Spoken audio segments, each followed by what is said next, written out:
Introducing MoGraph TV from MoGraph.com, a free motion graphics and animation channel streaming your favorite content and favorite artists 24/7. MoGraph TV features motion graphics tutorials, talks, tips, inspiration, and replays of popular live shows.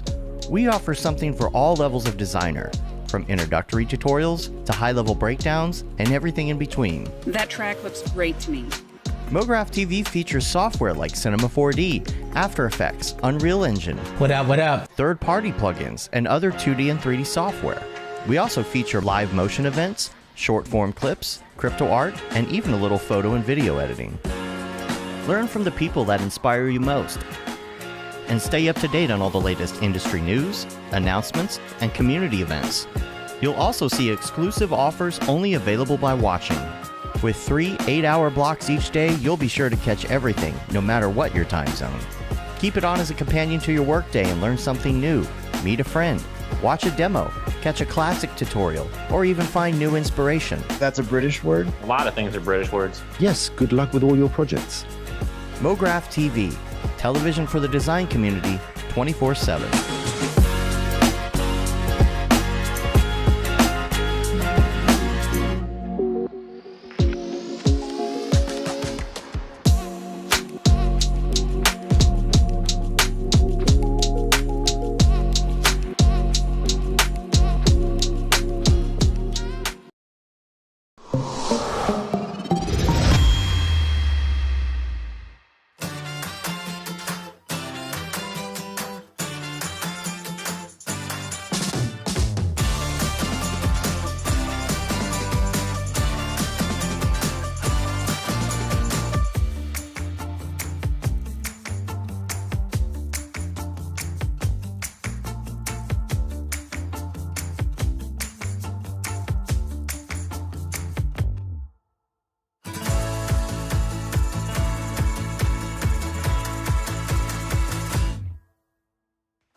All right, welcome, ladies and gentlemen, creatives from around the globe to day 2 of NAB NYC.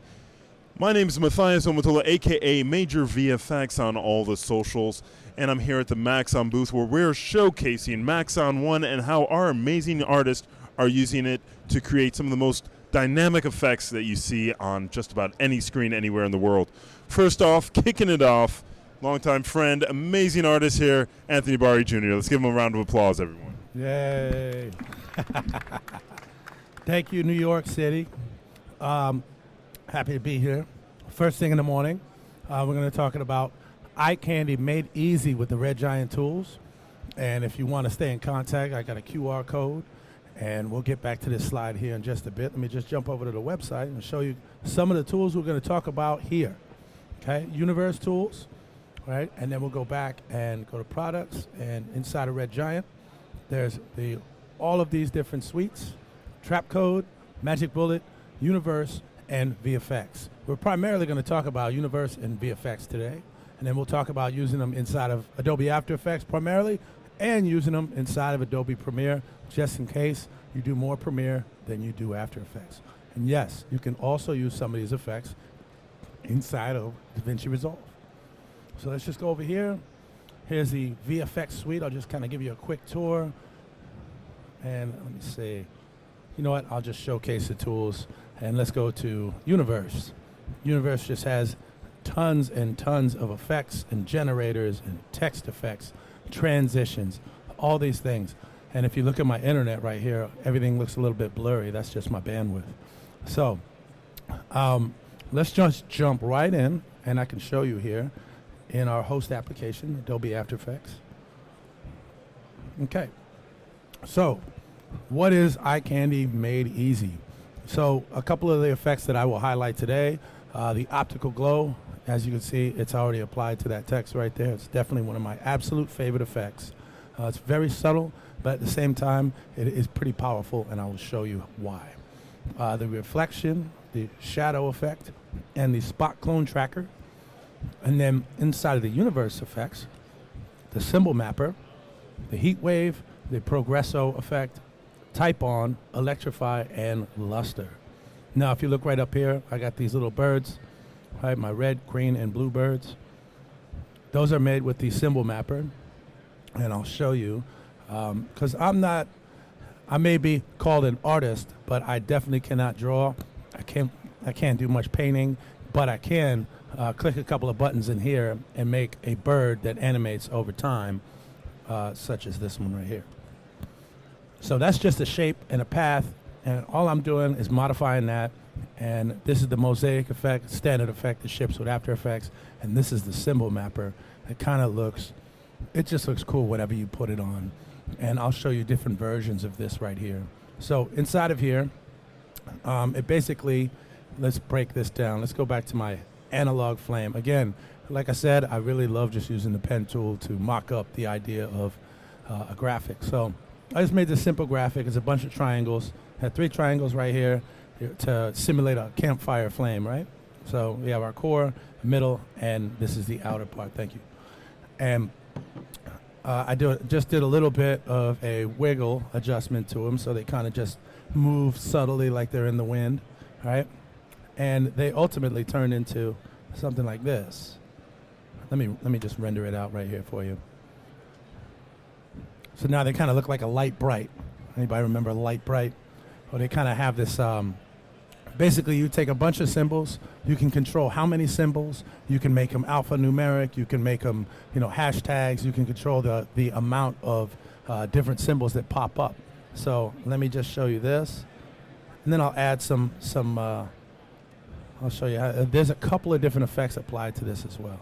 So this is the symbol mapper, along with, and I'll hit E to show you the effects that I have applied to this. So symbol mapper, unmult. This is a popular little effect that's been around for a really long time. It's more of a utility, because basically it will drop all the light and dark values and give you transparency like an instant alpha channel. And I use that because this kind of lives on a grid, and I'll show you that here in a bit. So you want to drop off that grid so it masks it and it looks all nice and clean like this. And then the optical glow, it really kind of sells that effect. It seems subtle, but when you push all these pixels and you want them to pop on the screen, a little bit of glow just kind of sells the idea that much more. So let's go ahead and I'll just show you here in the symbol mapper what the symbol mapper can do. So when you apply symbol mapper, by default, it's going to give you this grid, and I'm just going to mess this up on purpose real quick. So you can see, we'll go right here to grid settings. All right, so all of these symbols will live on a grid, and on the grid we have X and Y, and then we have the symbol size. All right, so if I drag that up, now you can see how crazy that looks, right? Boom, undo that, and then let's push this, right? So now it's really tight, and things are overlapping. That's not what we want. All right, so you got to dial it in so you have the right pixel density. So as I put all of these numbers in the positive, you're going to see, now you can see a little bit of daylight behind your graphic, and that's not exactly selling the effect. So if you want to show something and you want to showcase that it's a set of numbers making up a shape or animating, you really don't want to show daylight behind it. So the idea is, right, to go back to the negative numbers here. And now you can see there's minimal daylight back there, and then it looks more like a fire, or it looks more like an LED flame. So besides that, go down here, and you're going to see here's an option for symbol limit, and you could choose. So I have 64 characters, right, and I'm choosing numbers only, or you can kind of change it all up and do all characters. Now you're going to have the thing about that, it kind of gets a little wonky when you do that. So the trick is make things look a little bit uniform, and then they sell the effect a little bit better. So you can do all numbers or numbers and symbols, or kind of go to town with this and just kind of pick what is what's your forte, what do you want to do. So the idea is make things a little bit uniform. You can adjust how random it is. So if you're tired of seeing just 1 and 0, you can add it. You can add it to where like you'll get 9s and 8s and 6s, or you can get hashtags or whatever you want. So the symbol setting right here is pretty important as far as selling the effect. You want to make sure that you limit these symbols, and then you want to keep them kind of uniform. And I believe personally that sells the effect instead of having a bunch of random characters just spilling out. So it gets more fun. Let me just show you this. I have some hidden layers here. And let me open these up. And these are just basically going to be little triangles that are just kind of sparking, right? Let's say you're at a campfire and it just kind of, right, starts to pop. So let's go back here, and you'll see all those little triangles turn into these like awesome little characters that just kind of fall off there. And then you can kind of, again, go in here, and instead of making them symbols, just take a look at numbers. Right? Or even limit that. So by dragging that slider, now I'm going to see less of these numbers, and I have 19 symbols, not 66 or 100 and however many. Right? So you can drag that up to 64, that's the max, or you can bring it to like 1 or 2, and you're going to get the same ones. So, but I had it by default at 64, I want to say. So, the idea of this is kind of gives you that light, bright look. It gives you the idea of like a little LED like pegs falling off, and that's our little symbol fire. And again, I applied it over here on the birds, all right? And that's kind of like giving me a shape that looks, you can take very basic artwork and then quickly, promote it to something that looks like you put that much more time and effort into. And to me, that kind of saves a bunch of time when you've got a client, screaming down your neck trying to get this thing turned around, so you can drop a few of these things on and make something look, a lot better than just a bunch of quick shapes. So not everybody loves just the simple shapes. So that right there is our symbol mapper, and let's go to. I'll show you this one right here. It's like an opening screen for a video game, and this is using symbol mapper in the background. You can see the birds here. Those are the pixelated birds with the mosaic effect, which is a standard effect. And then this text right here, there's two types of text that I have in here, and they're all made easy. These are part of the universe suite of effects. Let me just render this out when I'm talking. So the idea is, right, you got this like MS-DOS looking text, right, and it just kind of like, basically you get that little blinking square at the same time. It'll type on, and the effect itself is called the type on effect. So if I go here, and we just drag across, kind of does a reveal. If you were to do this the native way, just inside of After Effects, it would involve maybe one more comp, or making things into a nest, right? Comp in a comp in a comp, or even expressions, or a few things to get this to work in this way. And a lot of these effects actually are like 2 or 3 steps inside of one effect, which save a bunch of time. So this effect up here, the luster effect, this is a pretty awesome effect. And let me just take a moment and let me just talk about the red giant dashboard here. So as I'm showing you all these effects, I want you to think about this. So if you install Universe on your, if you have Adobe Premiere or Adobe After Effects, as soon as you open it and you've installed the effect, now you get this awesome little dashboard that kind of lives inside of your interface, and it becomes kind of like a moving diner menu, right? There's like a million things that you could choose from, but in here, you can actually just hover over, and then you're going to see, here's everything inside of a little animated GIF, and it tells you, when you actually click on it, it'll tell you what the effect does, and it gives you presets. Let's say that you always use a particular preset, or you want to create your own. You can promote your own, and then I'll hit this little heart right here under Super Hot. Click that button. Let me go back, and you'll see favorites pop up. And then you're going to see inside of favorites, I'll click around, and it'll pop up. Let's see. I'll do it again. Maybe one heart wasn't good enough. There it is. So under favorites, that preset will pop up here, and then I can instantly apply it. So there's no secret sauce. Now you know exactly where to go. Let's say this is something that you did and you have a repeat client. Now you can kind of share all these effects, and you already know which ones that you always use. Plus, you can always add in your own presets as well, and they will populate inside of this. And you can also start typing things, and you will see what pops up. So this menu right here, very useful to kind of find what you need instead of going through all of these different effects. And again, it's very user-friendly in the sense to where I can just hover over it, and then I see what's going on. And if that isn't enough, just click on it, and now it tells you exactly what's going on. So that's probably one of the most easy things when you're on a deadline. You just know that you need to make things look a little bit better. You don't want to add too many effects. You just want to add the right effects. And the subtlety is kind of what sells the idea. So people don't pay attention to how many effects you put in your timeline. They pay attention to like, oh, okay, that works together. Or these 2 edits are congruent, and they don't even see the work. When they don't see the work, then that's how you know you did a good job. Doesn't mean it wasn't hard. So let's go over here, and let me just talk through luster, right? So the luster effect, and let's go over here under text or stylize. Or this is a great time to go and search it. Let's go up here, effects, luster. There it is. Click on it, and then it tells you right here, luster applies a metal sheen to text layers that get a glossy, simulated 3D vibe, right? So you can make it kind of look like a polished piece of aluminum. You can kind of dirty it up, and then you can do a reflection map right inside. So you can actually add in just a layer into your comp, and then you can use that as a reflection to kind of emulate the environment as though that light was bouncing right back off of this text right here. So it makes it look as though, it sells the idea that that effect is in your scene. So this one right here, you can even, let me just show you this here. I'll muck it up just to show you the idea. So if I go here, color number 1, color number 2, you can kind of animate that highlight going across. So if you're introducing that idea, right?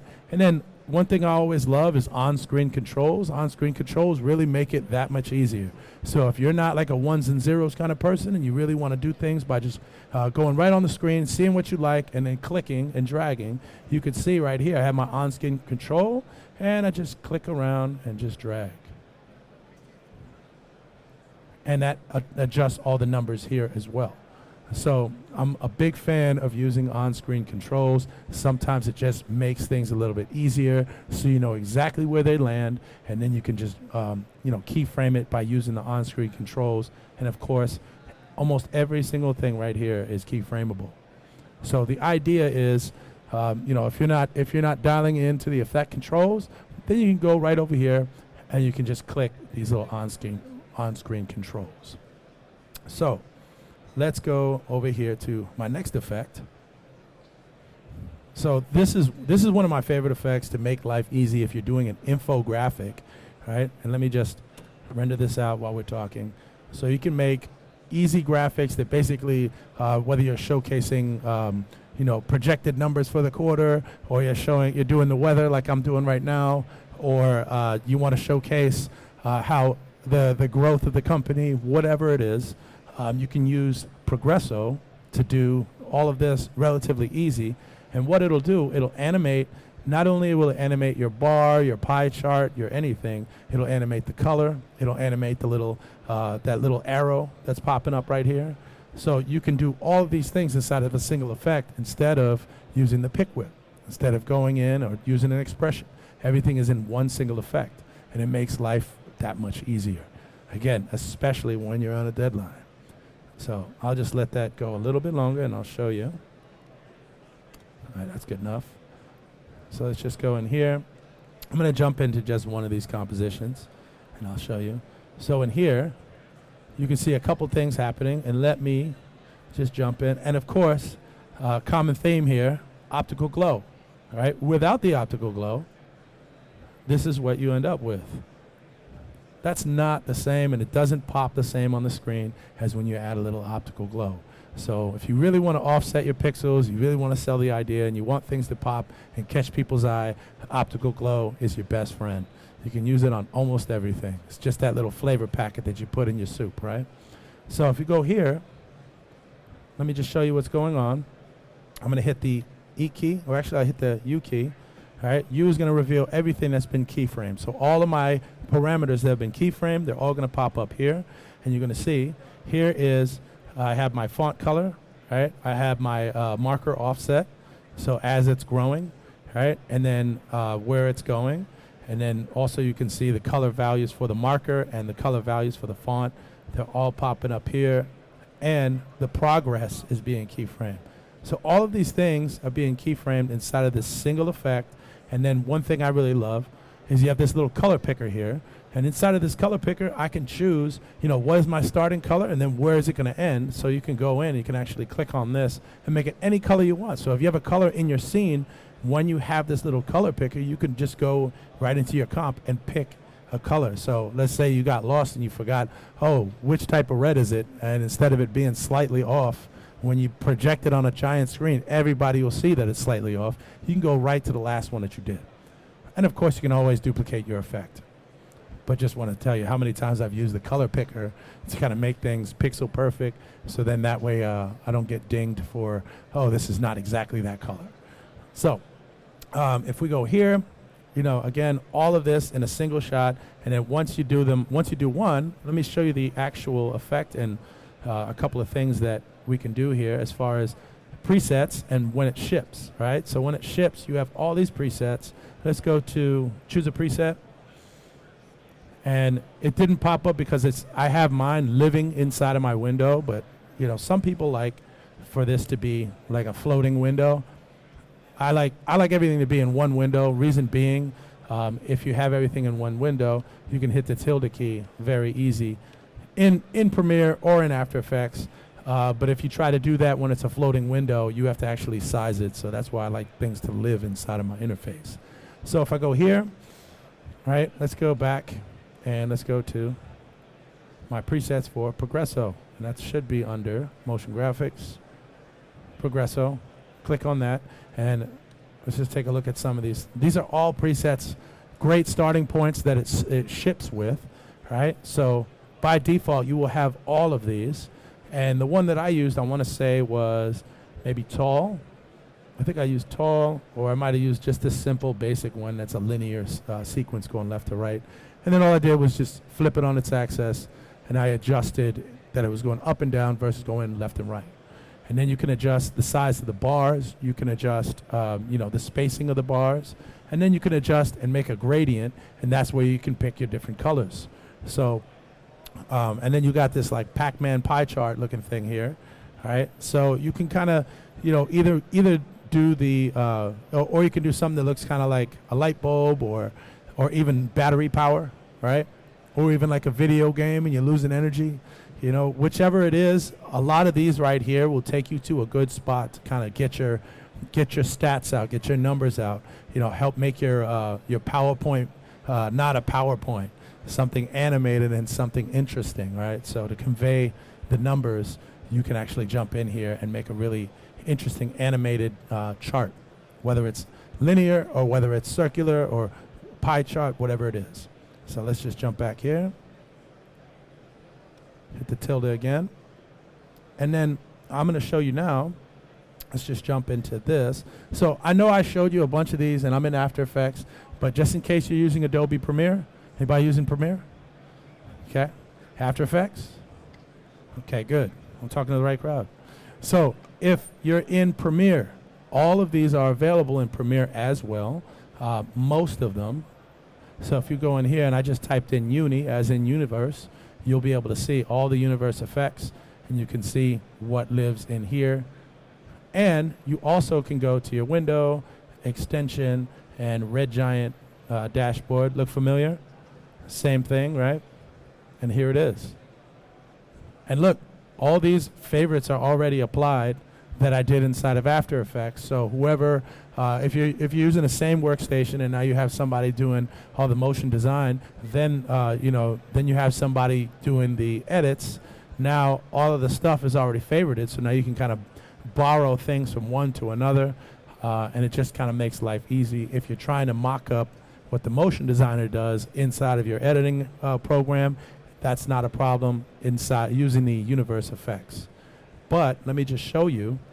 So if you're using newer versions of Premiere, I guess within the last 4 years, where the essential graphics panel is a thing, anything that you print, publish, right, inside of After Effects as a MOGRT, a file, right, as a motion graphics template file, you can actually adjust inside of here.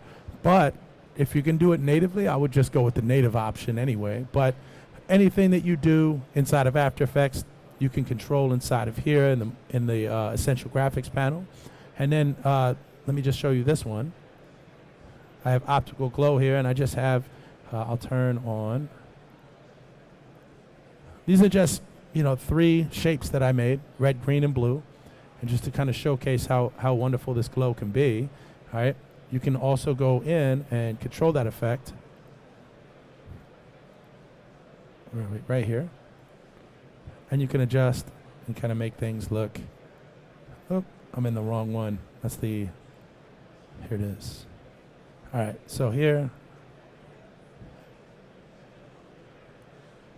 And they really have this really interesting look to them.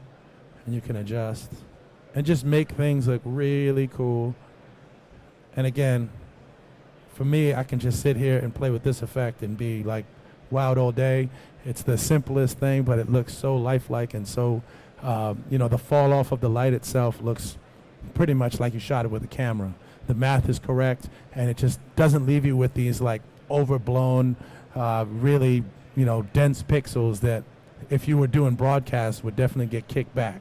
So this effect itself is such a strong effect and such a simple effect that you can add a little bit of this to what you're doing, and it just kind of goes a long way. So again, that's available in here. Elements of the VFX suite, which I'm going to go into just now.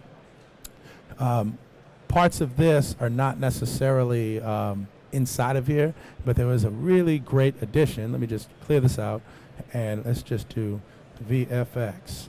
So inside of here, inside the VFX suite, things that you can do inside of Adobe Premiere.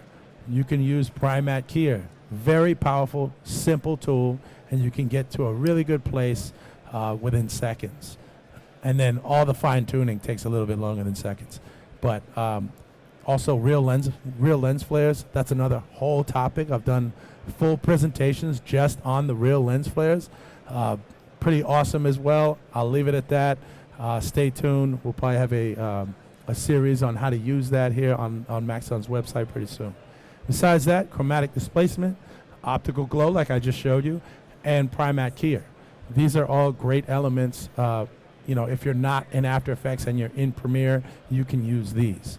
But pretty much most of Universe is all available inside of here. So let me just twirl that down. Let's go back right into Adobe After Effects. All right. And before I get into another project that I have, let's just talk about this other one that's really simple. All right. And if anybody's ever seen the marketing that Apple does, they usually have just one shape sitting on a white background with a nice, beautiful reflection. All right. We have an effect for that that's called the reflection. All right. And let me just show you that. So in here, if you see my Martini text, under the Martini text, I have just a nice, simple reflection that you can control, you can keyframe, and you can kind of make all the adjustments you want to it. All right. And then you can have that fall off look as natural as possible. And when you click on this, one thing I really love, like I mentioned before, is the on-screen controls. So on-screen controls allow for me, this is kind of my X and Y, and this is my Z almost, right? Like how far is that going into the distance? How much reflection? What angle are we looking at this? Right? So you can kind of drag this out, and you can drag that T out here. And that kind of adjusts the way that this lives inside of your composition, right? So let's go back here. There's reflection. Grab that and just drag that down and make it a nice, soft, T right here. And the more that you drag it back, that shrinks it. You can also adjust the softness. And then also I've adjusted the opacity. Otherwise, you can have it a little bit stronger like that when I put it at 99. But I liked it at 40. Again, selling selling this idea to a producer is really about making it subtle. If you add way too much spice to it, people can tell. People can taste it. So the idea is to make this subtle, and that sells the effect without you having to, kind of push all your sliders to 100. You want to push them down to like 40 or 30, depending on what the effect is and what your background looks like. Here's another one. So I just, again, I'm not the biggest in drawing, but I can make a martini glass. You can even just grab something, some image reference, and then just, if you can use tracing paper, you can do it in After Effects with the pen tool. So I just made this martini glass, and I have this effect right here, and I'll show you. I purposely left a little flaw right here, and this effect kind of gives you this nice subtle shadow. All right, so let's just click on that, and we'll see, what is it? Martini with the shadow, right?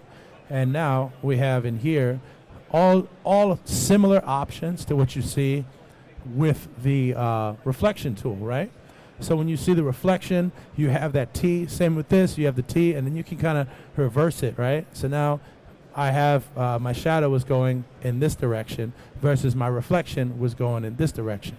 So now when I go in here, I'll click on that, and I can adjust that T, on-screen controls. And you can animate that too. So even if you were like using lights, you can kind of animate this and kind of make the idea of a light without even creating a light in here. All right. So the other thing is, all right, when you do this, all right, there are blend modes, right, included inside of this effect. I keep clicking on the background. That's why it all disappears. So there's a bunch of different things here, but this one right here is the important one. When you go to blend mode, there's an extra option here for behind, because the shadow would not be living on top of that martini glass stem, right? It would be living behind it. So when I click on it, now it goes behind, and now you can see that sells the effect a little bit more, and that's just a single click. And the idea is that now it looks like a legit shadow. The shadow is not there. You don't have to put it in a composition and then put the martini glass on top. You can do it all just in a single effect. So it limits how messy and how deep your compositions can be. You don't have to have 50 layers to get your point across. It makes things that much easier. There's another thing here too. If you do want to put your shadow somewhere else, or let's say you want to make, there's an option for shadow only, right? So now you can have a ghost martini glass if you want.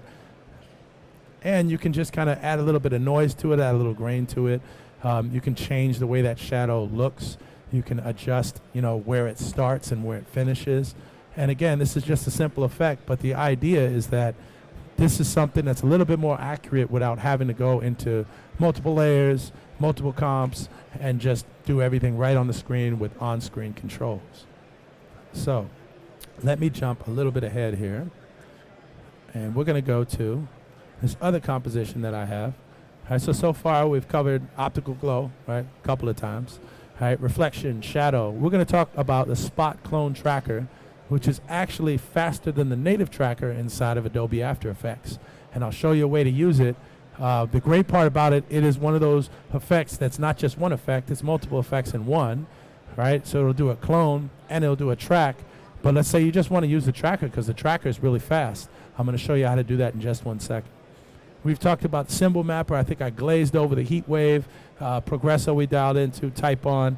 Electrify we didn't cover yet, and luster we just talked about. So let's go over here. I'm going to close this out and open another project here.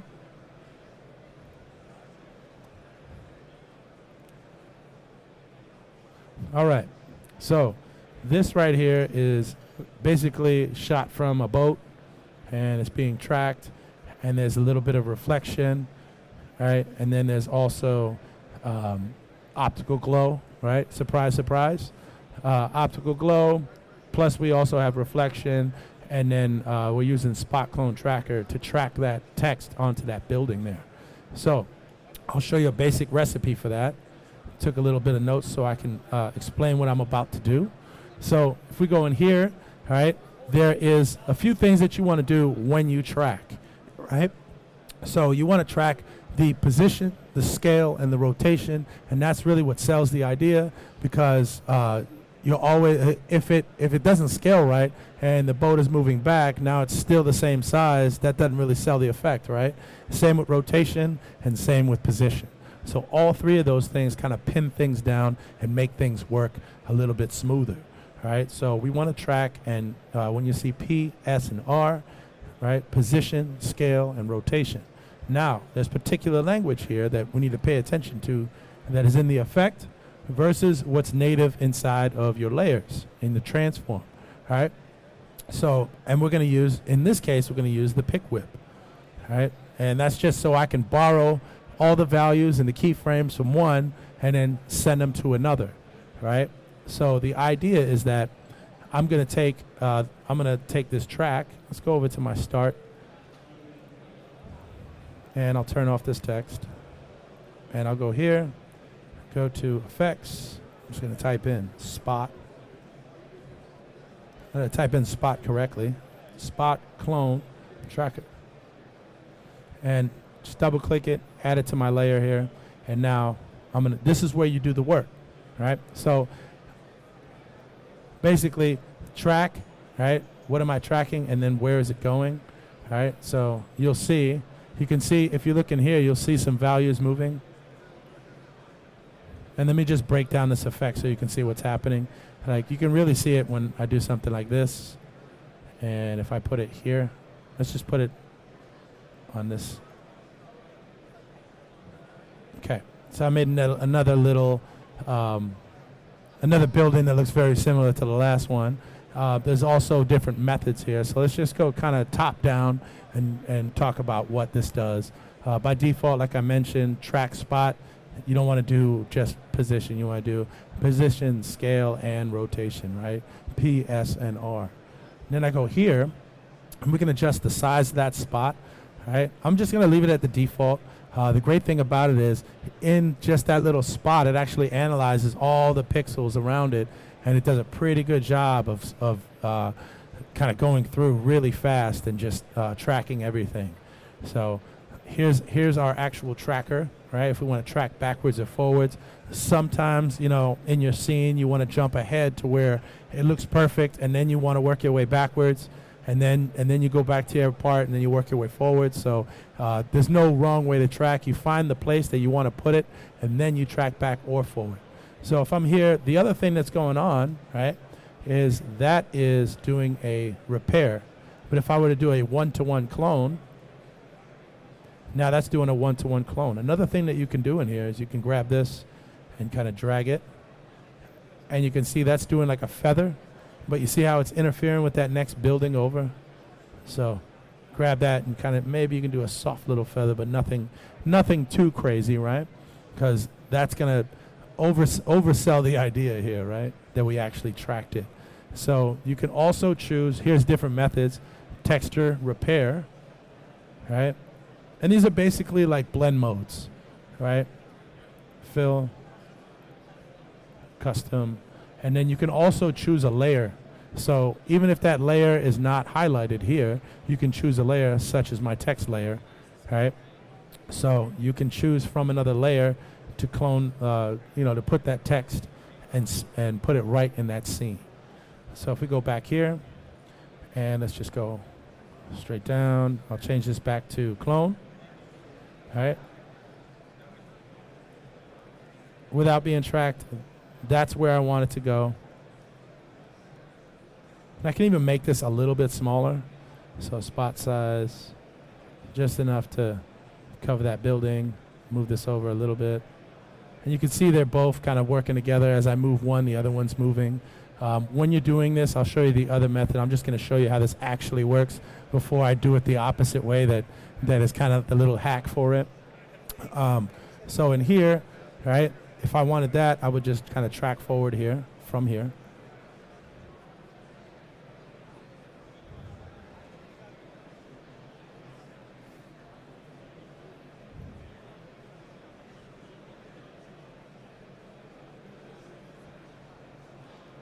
And it moves relatively fast. And the idea is that when I'm doing this, it's also going to, you can turn, let's say, for instance, if your computer is a little bit older, you can turn this on wireframes only, even while I'm in the middle of the track, and it's just still going.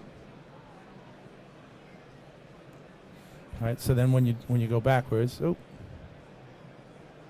I tracked the wrong side.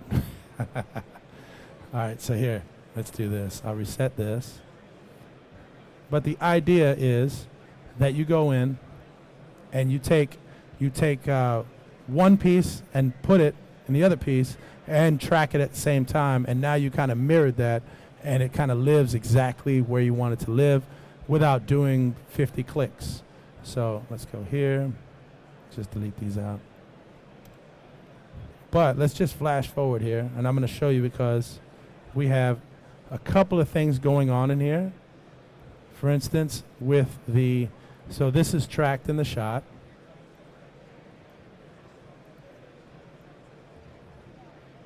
And the reflection is also tracked and anchored with other instances. So let's go here, and I'm going to show you something that I did. So, and this is where you kind of do the translation of what things mean, right? So in here, these are different trackers that have been tracked closest to the water, right? And the colors are teal and orange. And let's just go back and I'll show you so you know. Spot wireframe, right? This is where you're going to spot, and then that's what you're going to clone, right? So the spot is the orange, and the clone is the teal, right? Teal and orange. Surprise, surprise.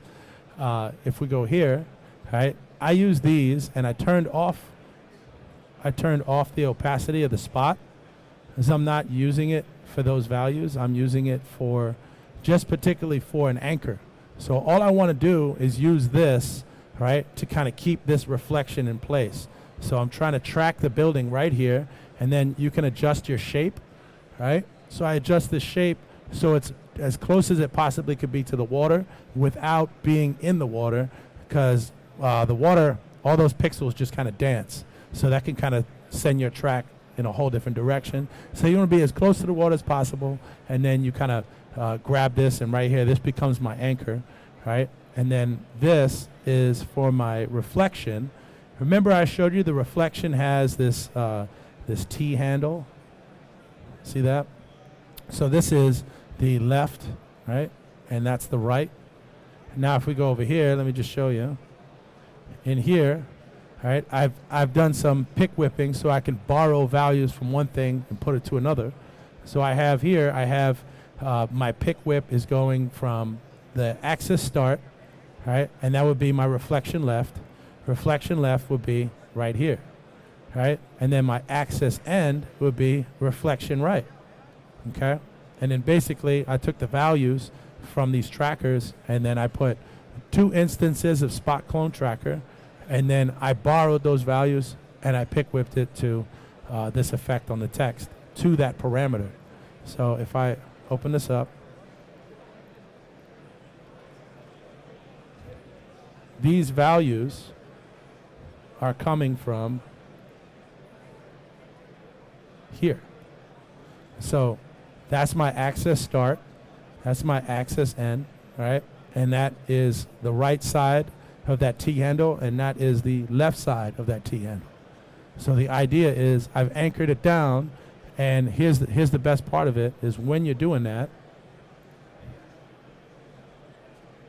Let's close this up. Also, when you start to use the pick whip or any expressions, you just have a ton of text on your screen, and that could get things all messy. So we're here.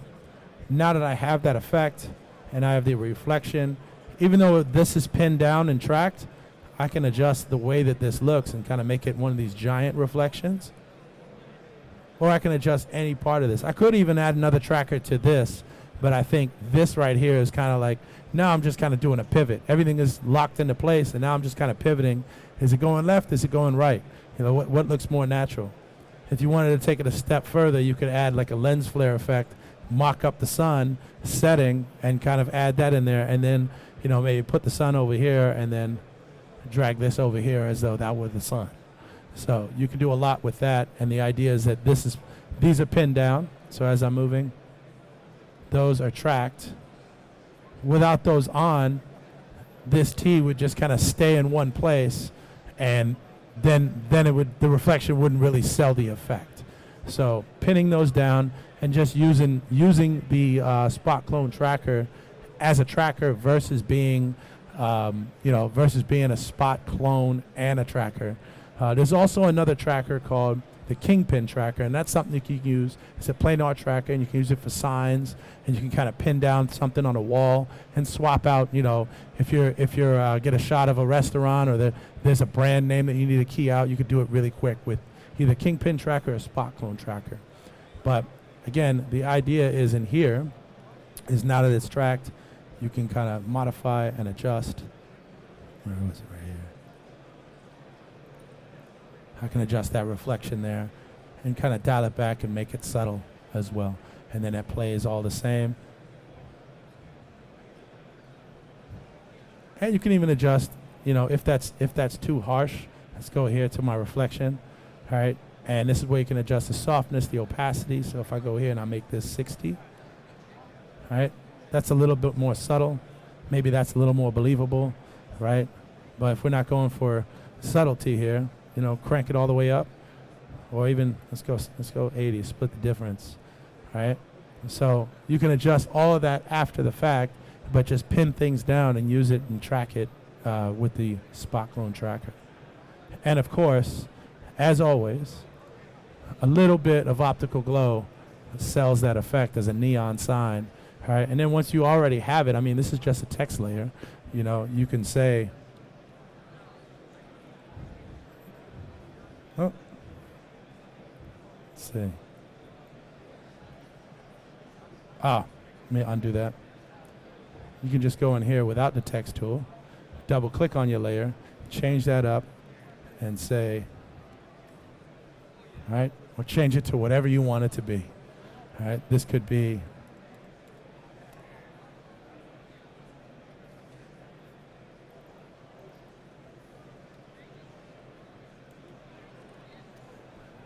if you wanted it to be. But that looks a little bit lonely. It looks a little cold over there. So if we were to use the tracker in this fashion, again, you're using pick whips, and this is, let me just show you. You would borrow from one, grab this right here, and then drag it to your other parameters, and those parameters translate as, let's just show you. Twirl this down, and in here, like I put in here before, right? And I'll show you this. So P for position, Shift S for scale, Shift R for rotation, right? And the idea would be that you would grab them and borrow them from the tracked layer already. So in here, that would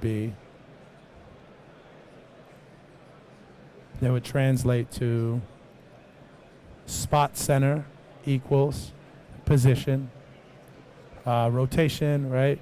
Rotation, scale, size, and that's it.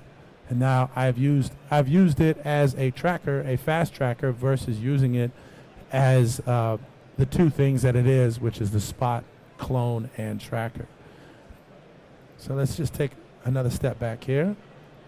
I'll close this one up. Actually, I'm going to open the other one. It's easier. There it is.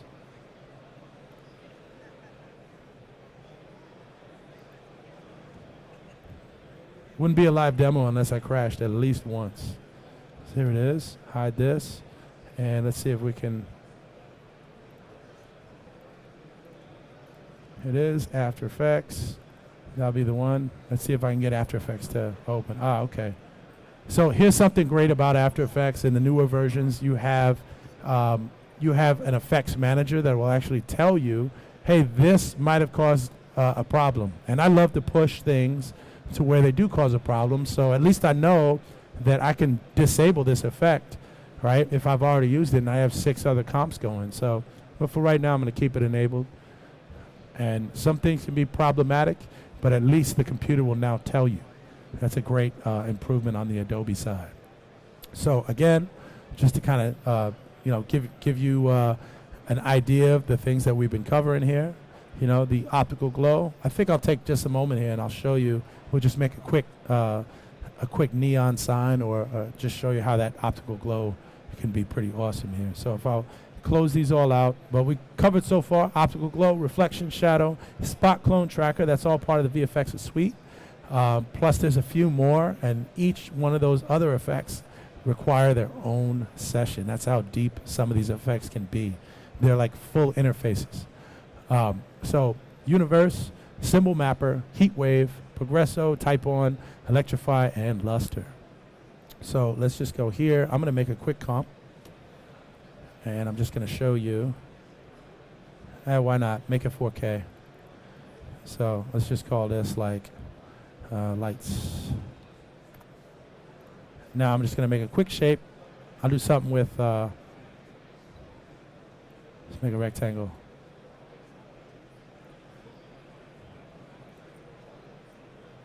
We have this red one here, and let's take away the fill. Take away the fill here. There it is. Grab that, duplicate that. Let's make another one, and let's change this one to green.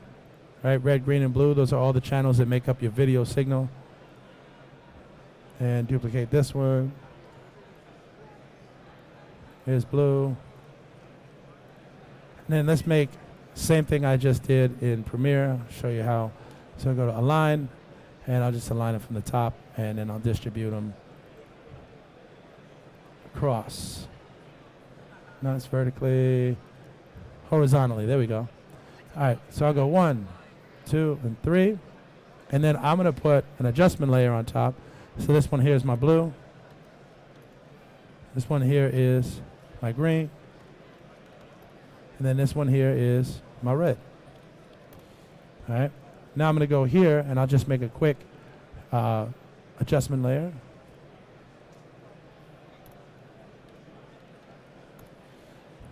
And I'll apply my optical glow to that.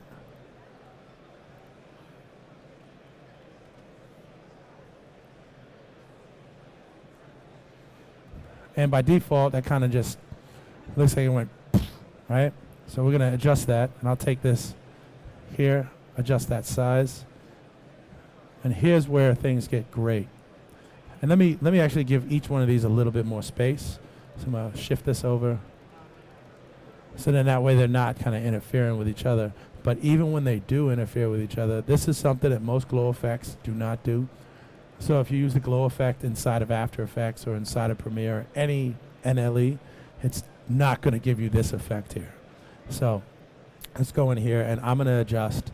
You know, this can kind of look like, you know, you're doing you're making lightsabers and Star Wars type things. So let's go to the glow, and I'm going to show you I can adjust the size, and you're going to watch how these grow right here. So just adjusting the size, and it still kind of keeps here. Everything still looks nice and smooth. That gradient did not change. You don't see any stair stepping. Like, this is what makes this effect that much more beautiful. So if I were to work with just the red, see that? So let's say you're doing this on something that has all those different colors. You can actually just grab the red and take the red out of it so the red doesn't glow. Because if you're showing off, part of it, and you really want, the logo to shine, and the logo has, no red in it, but then the car is red, right? You don't want the car to shine. You want the logo to shine.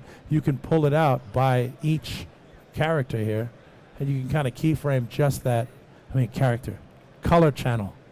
So, but the idea is that I can go in here and kind of adjust each one individually. And I'm doing this on a single effect that's over top of this as an adjustment layer. So when I'm doing this, as you can see, I'm just adjusting each color channel individually, and now it's not tampering with. I don't have to do any masking, and I can just kind of work with each one of these values, and so I can kind of hone in on exactly what I want to glow, versus, right, if I were to go in here, now I got to put an effect on this and an effect on that. I could just toss the glow over top and then adjust each individual color channel. Another great thing is if you go here to where it says highlight roll off, you can see just how much, right, how natural this can be, or even radiate. And this has on-screen controls as well. So if I go here, you see radiate center, click that button, and this can be animated too. This is like I was showing you, you can do in Premiere. So you can mock up a quick background in Premiere using these lights. You can do all kinds of stuff with this. As subtle of an effect it is, it's pretty amazing. And of course, yeah, I just threw this over top as an adjustment layer, just so I can show you kind of how I can tweak each one of these. Like, let me pull the red out completely, right? And I'll pull out the blue. And the radiate right here, this is just kind of adjusting. No matter what, it's going to give me a little something here. But now, pump up that green. So now the green is kind of like illuminating. The other ones are like kind of smudged. So the idea with this is default looks like that. You can change it. Also, depending on what your color space is, all right? Color space being log, linear, right? Or just video, regular, standard Rec 709 video. That's included in this effect. And I think that takes us around, we're at the tail end of this, so I'll open it up to questions here in just a sec, and I'll hand it back to Matthias. And then here's one more thing. You can kind of tailor it, right? And there are different renderings, right? Different quality of rendering. So you can be in draft mode. If your computer, you start hearing the fans kick up in your computer, then that's when you can hit draft mode. By default, it's in production. You can go to best. I rarely have ever gone into extreme, but it's there just in case you want longer render times. Other than that, I would say that brings us to the tail end of this. All right. Awesome. Thank you, Anthony. We do have time for just a couple questions if you have any questions from the audience. Once again, a great, thorough job, man. Great, thorough job. So, yeah, you can definitely check out Anthony. We have had several presentations over the years with him. So you can check out Cineversity if you haven't already. So you can go to maxon.net, go to Learn. You can check out Cineversity and all of our different education. Also, your QR code. What do you got there? It just got bigger. Yeah. So, yeah, if you want to connect, I don't bite, feel free to scan the QR code. Or if you're at home, scan your screen. Yeah, scan your QR code, connect with Anthony. And then also, if you're in Europe, we are going to be on tour with DAT. So the Design Animation Tour is coming to Europe throughout November. So check the dates on that. To go to DAT, you just go to dat.com. And that's GOTODAT.com. So stay tuned, and we're going to be up next here with Matt Milstead. All right. Thank you.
Welcome, ladies and gentlemen, creatives from around the world. Sorry.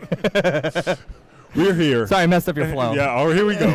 All right. We're here at the Maxon booth at NAB NYC 2023, showcasing the latest with Maxon 1. We have amazing artists with you all of day 2, starting off with Anthony Barr Jr. on our way to the one, the only. Ladies and gentlemen, let's give a big round of applause for the Matt Milstead. Yay! Hi, everybody. I didn't have a whole bunch of time to prepare a presentation last night, so let's just steal like an artist, an original concept designed by Matt Milstead. All right, I am Matt Milstead. I work at Independent Contractor. No, I'm just kidding. I prepared something. I'm not that lame. Hi, everybody. I am Matt Milstead. You can find me at mattmilstead.com. I am available for independent contractor and freelance opportunities starting November 17th after the DAT tour is over. Wow, okay, there we go. Yeah. You may know me from such films as the MoGraph podcast. Me and a couple of partners, we run MoGraph.com. You can find podcasts, classes, tutorials, and lots of networking because we've got a Slack channel and we've got a Discord channel, and we like to hang out with people all day on Discord, and it's a lot of fun. Coming up at the end of the year, around the end of the year, we'll see. We're also launching a new social site for artists where you can post your portfolio, you can follow different artists. You also have an activity feed where you can post work that's going on. You can find meetup groups.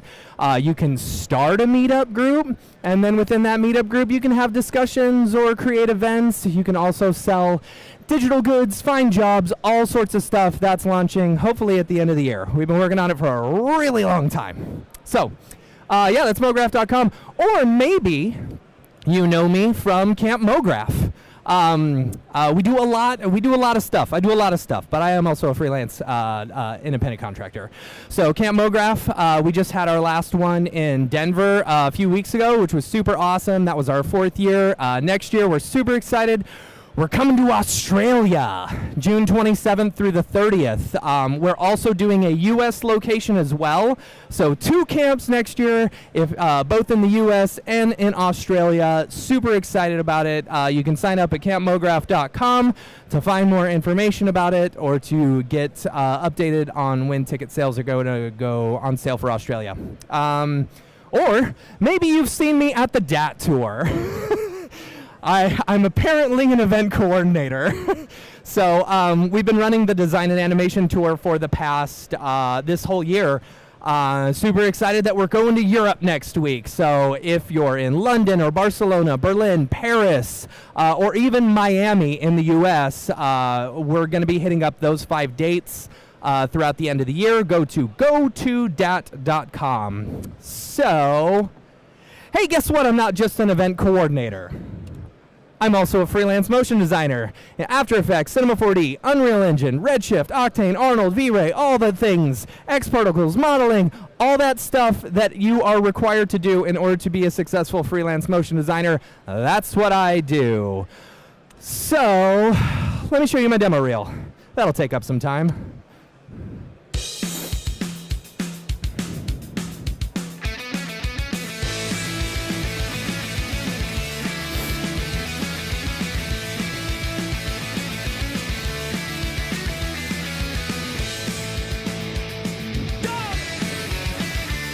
I know that.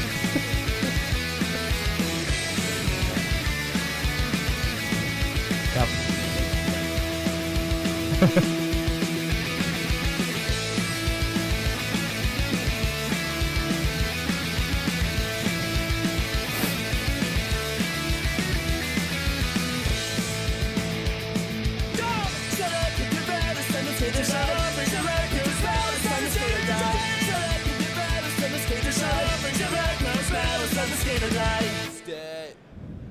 Woo! I love punk rock and I love time travel, so I put them together in my demo reel. Let's see, what else? What else do I got? This year, let's do a year in review in Matt Milstead's life. What all have I done except for events? Started off, this was a personal project that I did. I am really big into retro gaming. I love retro gaming. I'm actually designing a NES game right now that will play on the original NES. And I really love the Metroid series, so I wanted to recreate the Super Metroid opening sequence in Cinema 4D and Octane. So I went ahead and did that, and then I posted it up on the Metroid subreddit like, hey guys, I think I found a leak. Maybe something's cool coming out. Which is funny because like 2 weeks later they re-released Metroid Prime on the Switch, which was pretty cool.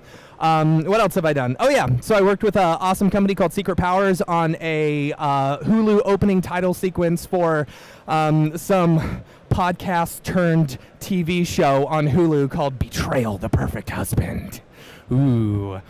And then I also had a chance to work with a really cool company on creating a Unreal Engine virtual walkthrough for their new Escalade, their electric Escalade. Super cool stuff. So all the environment stuff was built in Cinema 4D and then brought into Unreal Engine, and we created the entire environment and all the foliage and everything. So if you were to go online and sign up for a virtual walkthrough, that is all our work, which is pretty cool.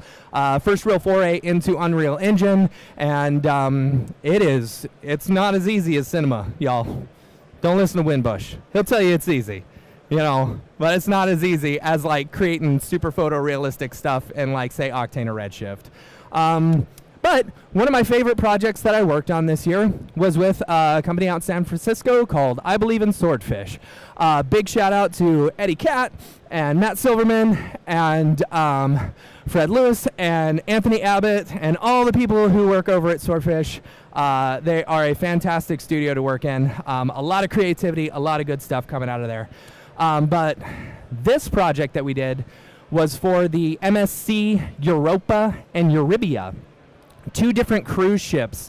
And on the ceiling, they've got these just gigantic LED screens. And so we were creating content for this. And this is just kind of a preview of some of the stuff that the whole team created. It was a massive undertaking to be able to create as much content as we did for them, and it was I think it turned out beautifully. I mean, seeing that whale swim by is just absolutely cool. But we did a whole bunch of different types of work. You know, there was abstract. This is just kind of some of the examples of what the whole team did. We had nature ones, we had abstract, we had architectural type stuff, and it was just a massive undertaking. And so that one was for the Europa. Another one that we worked on was the sister ship called the Eurybia. And so this was one of the pieces that I worked on, minus the architectural stuff covering it up. We created these really cool transitions so that we could transition between some of the pieces. But you can see it's basically like a football field length LED wall on a ceiling. And it was so cool. So the concept for this was for us to create these mosaic tile type animations. And instead of just doing a mosaic tile and just leaving it up there, we wanted to create motion and kind of have it move throughout, which was really, really cool. So I'll show y'all. These were some of the concepts. I had Midjourney come up with some of the concepts for what we kind of wanted to do, and we landed on this one as far as like the swoops and the swishes and stuff like that. So super talented artist over at Swordfish created this as the template for us to use for this specific piece. And then I went in and I took this piece and I animated the entire thing. And you can kind of see you get veins of these animating mosaic tiles and stuff like that. And so that's kind of what we're going to recreate today. I came up with a really cool technique that I like that makes it feel super organic. And yeah, let's go ahead and C4D time. Let's jump into C4D. Open up C4D. Okay, so what we're going to do right now is I'm going to start with basically a background that I can work with. For those who are curious about what the process is, we're basically going to take a plane, we're going to fracture it, and we're going to use a matrix object in order to drive where those fractures are, and then offset along a spline those matrix objects, and then that becomes the moving, tiles and stuff. So for everyone who understood that and like was following me, I saw a bunch of shaking heads in here. You're like, okay, cool, I can walk away. I can go check out what else is going on. So for those who don't know, here we go. Let's jump into it. So let's start with a plane, and then I'm going to bring in a texture. I'm going to throw that onto the plane, and in this texture, I'm going to go into my node editor, move these things a little bit, and then hit C and type in texture. I'm just using this as a reference to the background. Now, I'm not going to bring in that full background. I'm just going to do a section of it right now. Ooh. And then I need to see what the size is. I think it was like 37, 44, 16, 22. So I do 37, 44, 16, 22. So I'll do that. I'll scale it up, or I'll put it at that size so I know it's the correct ratio, and then I'll just bring it down. So then I know the size is actually the correct ratio. So here's the background that we're working with. I'm going to go into my viewport, and I'm going to change this to 1024 by 1024. That way I get a better view of it. And on the base properties, I'm going to turn down the weight on the reflection so it's just a solid color. Now, a lot of this I was doing from a top view. So I'm going to be working a lot of this project into a top view instead of my perspective. So with this, let's go into our display, and I'm going to hit garage shading. This has happened, I've noticed, with the new version of Cinema. Sometimes you just got to do that, and then it shows back up. So I don't know what the technical term for that is. Let's ask Rick Barrett. So, okay, so now we've got our spline. What we're going to do is we're going to outline all these little swoopy things and create basically a shape that is going to kind of contain all of our stuff. So I'm going to, bear with me. Oh, nope. I remembered one thing I got to do. So let's move this plane down. Since we're in the top view, it doesn't matter. We're going to move this down 10 centimeters so that I can actually see what splines I'm building. And an important thing whenever you're using this concept is to make sure that your splines go slightly outside of the stuff that you are wanting to animate. So bear with me while I create a bunch of splines. I was like, hey, how can I fill up some time on my presentation? I was like, you know what? I can make everyone watch me create splines. That would be really fun. So what's cool about this technique as well is that, like, you can see here, I'm doing like a branching off. And you'll be able to create multiple branches, all from multiple matrix objects and stuff. So let's do this one, and then I'm going to get crazy, and I'm going to, oh, no, we got to create the swoopy on the inside. But let's fix this one, because I don't like this one. Boop-a-doo-doo-doo. There we go.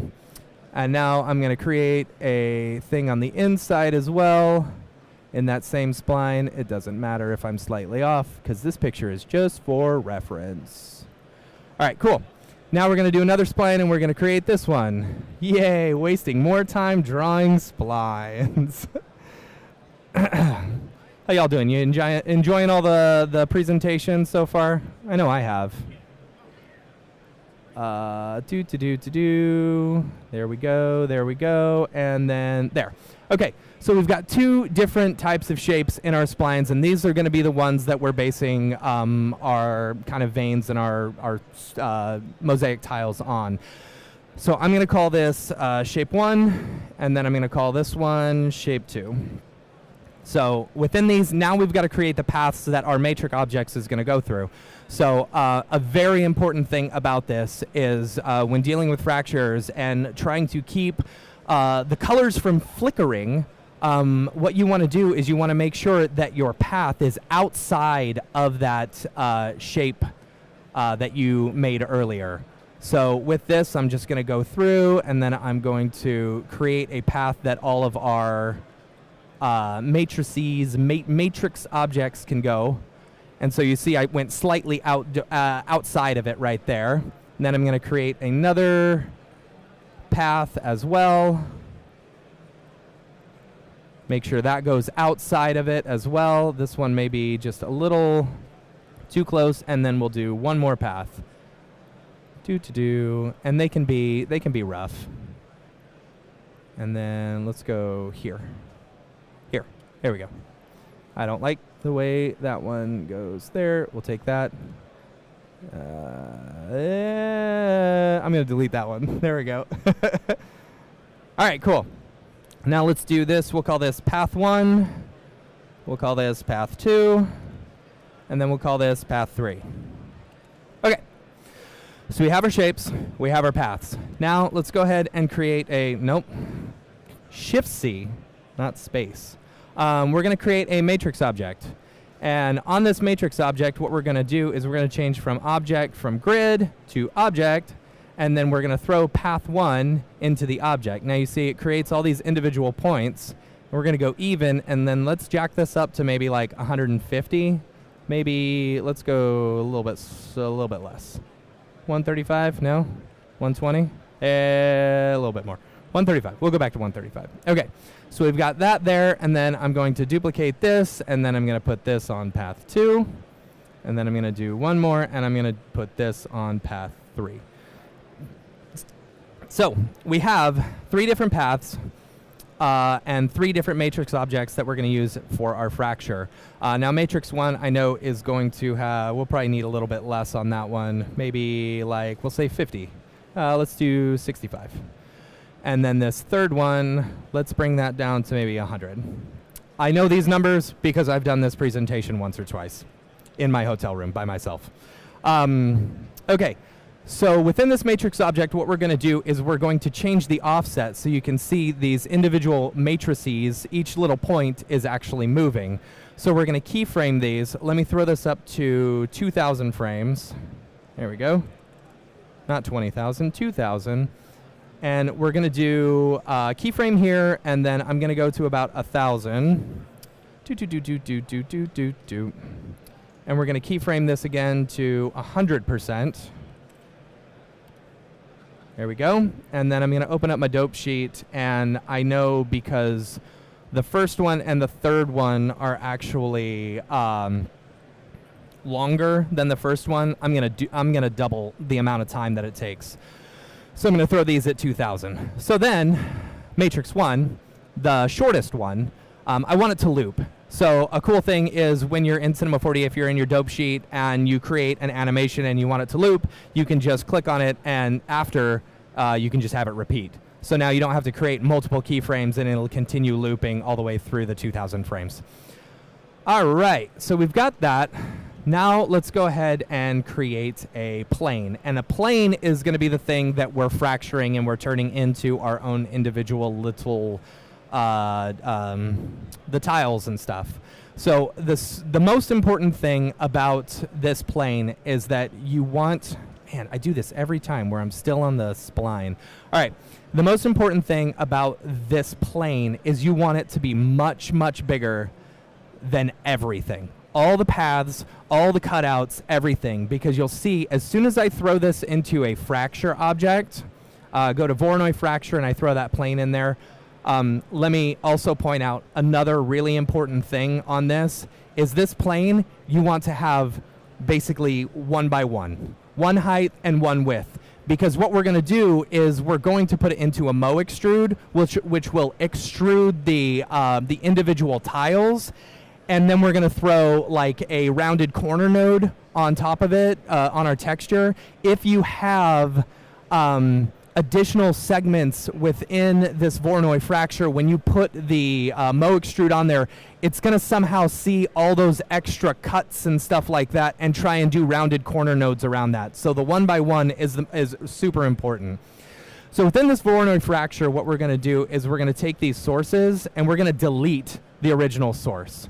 So, and then we're going to throw this matrix in there, and you can see now just with this first matrix, as it plays, we get the really cool tile movements and stuff like that. Let me go ahead. I forgot to change all of my keyframes to linear. So now it doesn't slow down and smooth. So now you can see over here, we're getting some flickering, but that's why we wanted to make sure that our path was outside of the main thing that's going to be shown, because this will flicker and you'll see it flickering if it's on the inside. If it's outside of it, you won't see that at all. So we're our Voronoi fracture, we've got our first matrix, then we're going to throw our second matrix in there as well. I'm not going to worry about the third one because the third one is a separate thing. So we're going to take this a duplicate of the Voronoi fracture and for the third one. Okay, so we've got these two matrix objects. I'm going to turn off this one for now, this third one. And within this matrix, we're going to make it a little less uniform. So we're going to go into our MoGraph, our random effector, and we are going to change the parameters. And you want to be very subtle with this. So I'm going to go like 5 and 5, and I want my Y to be 0. So now you can see they look slightly different. They don't look so uniform. They're a little bit more organic of a shape. So now that we've got that, in our Voronoi, we can go into our object, and we can offset the fragments. So if we do like 0.9, I'm going to turn off this background. You can see we get the really cool little tiling effect, and it doesn't matter about these, like I said, because even though they're flickering, you won't see those in the final object. So yeah, what's next? I take a drink of soda, and then we continue on.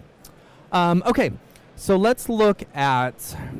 Right now, let's look at getting the randomness of the tiles. So if you wanted just one flat color, you could totally do that. But what I wanted to do was kind of like a different shading, slightly different shading for each and every tile. So what we're going to do is we're going to create a new material. And in our node editor, we're going to do a couple of things. We're going to create a new node, and that is a color user data. And then we're going to create a ramp. So the color user data, what it's going to do is it's going to read the user data from an effector. And then it's going to plug that into the ramp, and then the ramp is going to randomly change the color of it based off of what these colors are. So it'll pick any point in the ramp, and it'll change it automatically. So let's go for like a yellow, and we'll go for like a blue, and then we'll plug that into the color right there. Now, when we throw this on, nothing's going to happen yet because we haven't put our effector on here yet. So in our Voronoi fracture, let's go into MoGraph effector plane, and in our plane effector, we'll turn off position, we'll turn off rotation, we'll turn off scale. The only thing we want to deal with is the fields. Within the fields, not a linear field, we want to do a random field. And now this little button right here, when you click it on, that affects the color. So now we're affecting only the color of this, and then the material should now read that randomness of the color. Let's see if that happened. In our Voronoi fracture, let's turn off colorize fragments, and you can see right now we are just getting one flat color. Why is that? Let's see, go back into here, node editor, color user data. Haha, that's why.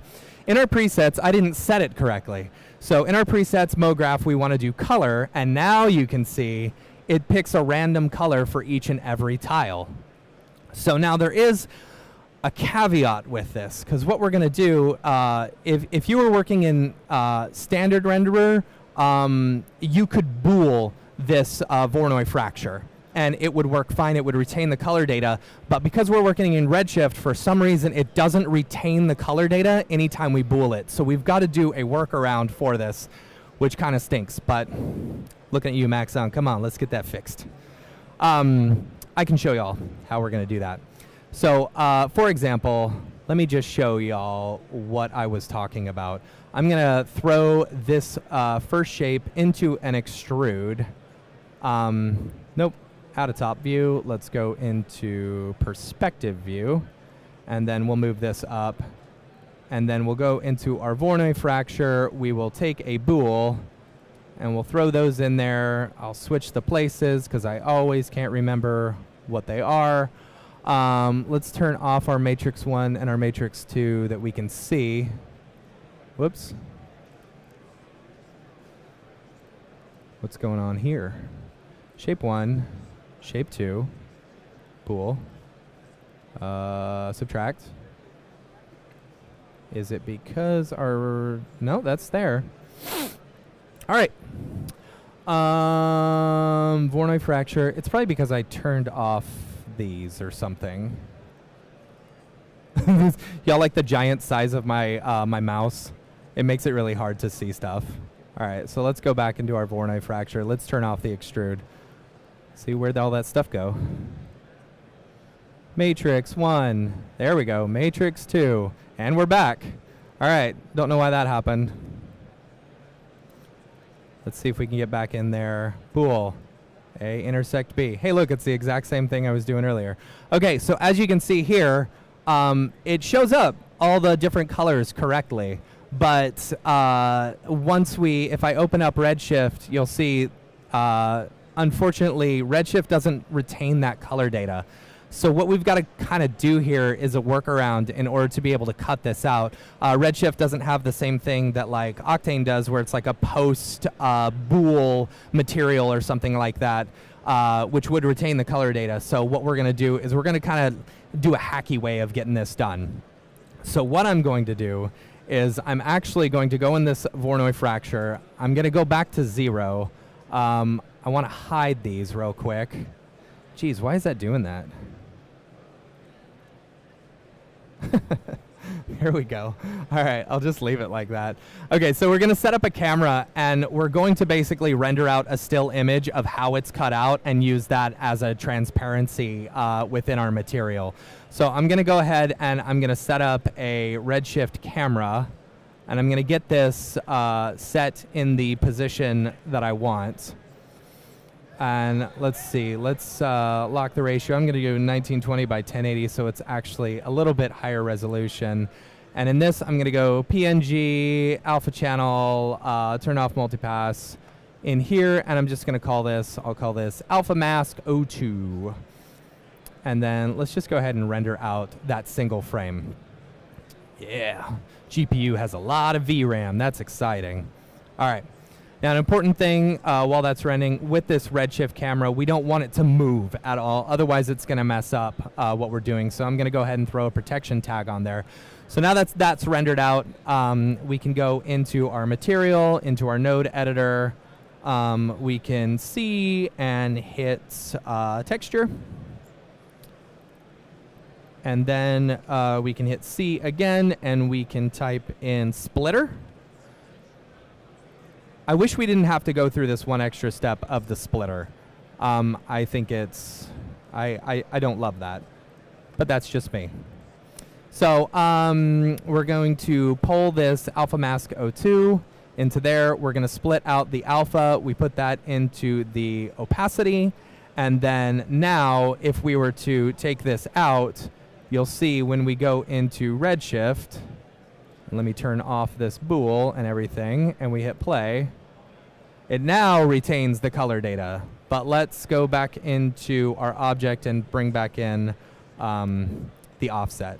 So now you can see, if I come out of my Redshift camera, it retains all the color data, and we've got that there. So that was kind of a hacky way of us having to be able to bool it, because bools were also throwing things off as far as like, you know, high quality versus low quality. And when you add that in Mo extrude, you'd get some weirdness with it. Now you're probably asking me, well, why don't you just use the new thicken generator in there? You lose the color data in there as well. So really, this is the best way in order to cut out all this stuff. So, all right, so we've got that. Let's create our other Voronoi fracture, and we'll grab our spot up here, and we'll just go ahead and do that real quick. Our Voronoi fracture 2 is going to, our sources is going to be this matrix 2. Matrix 1 is turned off. Matrix 2, let's turn off this Voronoi fracture. Okay, cool. And then it's got the random color on it. Let's do another texture, and I'll throw that on there. And this color we're going to do slightly different. Let's do like a pink and a blue. I like that. Yeah, it looks weird right now. I know. There we go. Just had to refresh that. Let's turn off there. Now you can see all the different colors. And then let's go ahead and bool this one as well so that we've got that shape. Let's go ahead and replace these. Put the Voronoi Fracture 2 in there. We'll turn that off, and then we've got, should have our shape. Oh, that's right, because our extrude is not high enough. Where is it? Nope, right here. There we go. So much fun turning on and off things. All right, so there we go. Let's go back into our camera, and then we're going to save this one out as mask 3. And we'll render that out. Shouldn't take too long. All right. Great job. Great job, Redshift. Okay, so it didn't save that out. Let's do it again. Yes, let's overwrite. All right. Let's try turning off. I think I know why it's doing it. So let's turn off that plane and do that. Yes. Nope. Okay. Want to stop it? Yes, I do. Let's do, let's see, let's turn this off. See if we can get it. Let's open up our Redshift render view and find out what's going on. Yeah, see, I don't know why it's showing up just that. All right, well, we'll just skip that second one. An important thing to keep in mind, I guess, since we're skipping the second one, if you've got two planes on top of each other and you've got multiple things going through, you're going to want to offset the planes just a little bit because we're using the transparency, the opacity in that channel, they're going to be competing with each other. So if you put them just like 0.1 below the other one, you'll be fine from there. So I'm just going to go ahead and delete this entire second group since it was being funky on me, and we'll turn on this Voronoi Fracture. We'll get back there. We'll go to Redshift, render view, and make sure we're still good there. There we go. All right, so we got all of our color data. We're going to throw this Voronoi Fracture into a null, and we're going to call this one the extrude. So what we're going to do is, in our MoGraph, we're going to go into MoExtrude, and we're going to throw that in there. Now, we get more funkiness. Isn't that exciting? So I do know how to fix this one. So within our MoExtrude, we're going to do extrusion steps. We're just going to do one. And then in our transform, we're going to make the cells about 2 centimeters thick, and we're not going to change the scale of it. So because we're using the MoExtrude on this, this is more workarounds you got to do. It messes up the way the texture is with the transparency. So here we go. This is fun. We're going to go into camera mapping. We're going to throw our Redshift camera in there. We're going to do 16:9, and now we're back, baby. So when I come out of that camera, you can see we've actually got some thickness on it.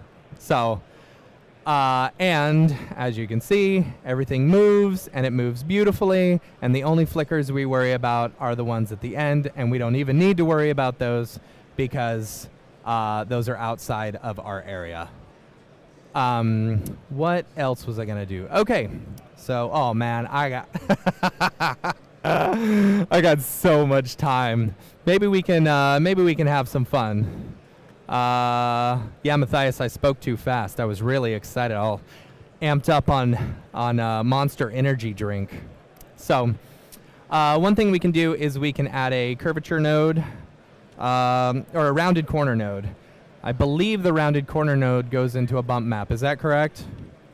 Bump map? Yeah, shaking your head. Cool. So we'll go into a bump map. We'll throw that in there, throw in the texture, throw that into our bump map. That is the correct one that we're working with. Let's go into Redshift, our render view. And let's see. Yeah, we're getting some nice little rounded corners, I believe. Maybe. Let's do our rounded corner node.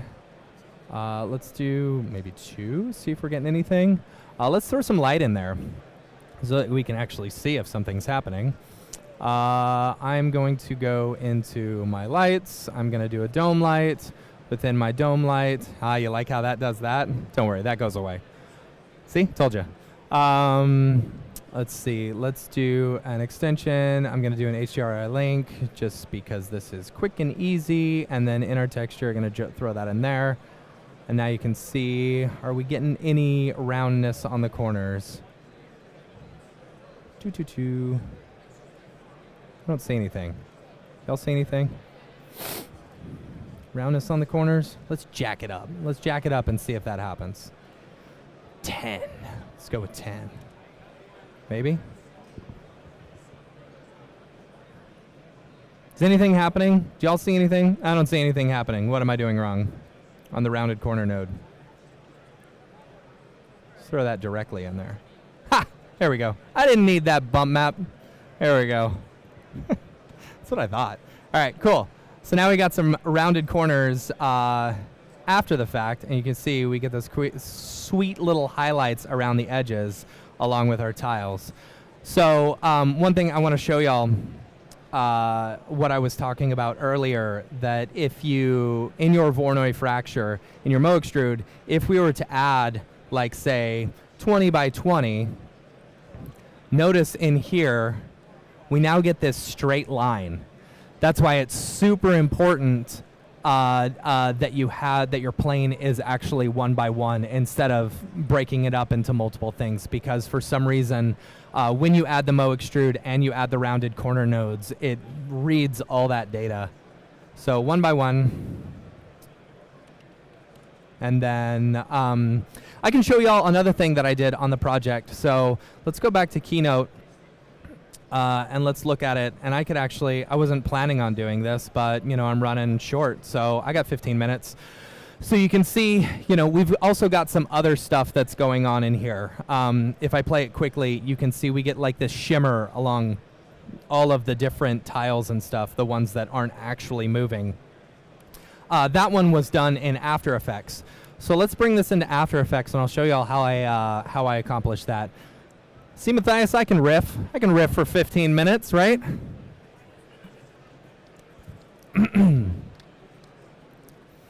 Do, open in After Effects.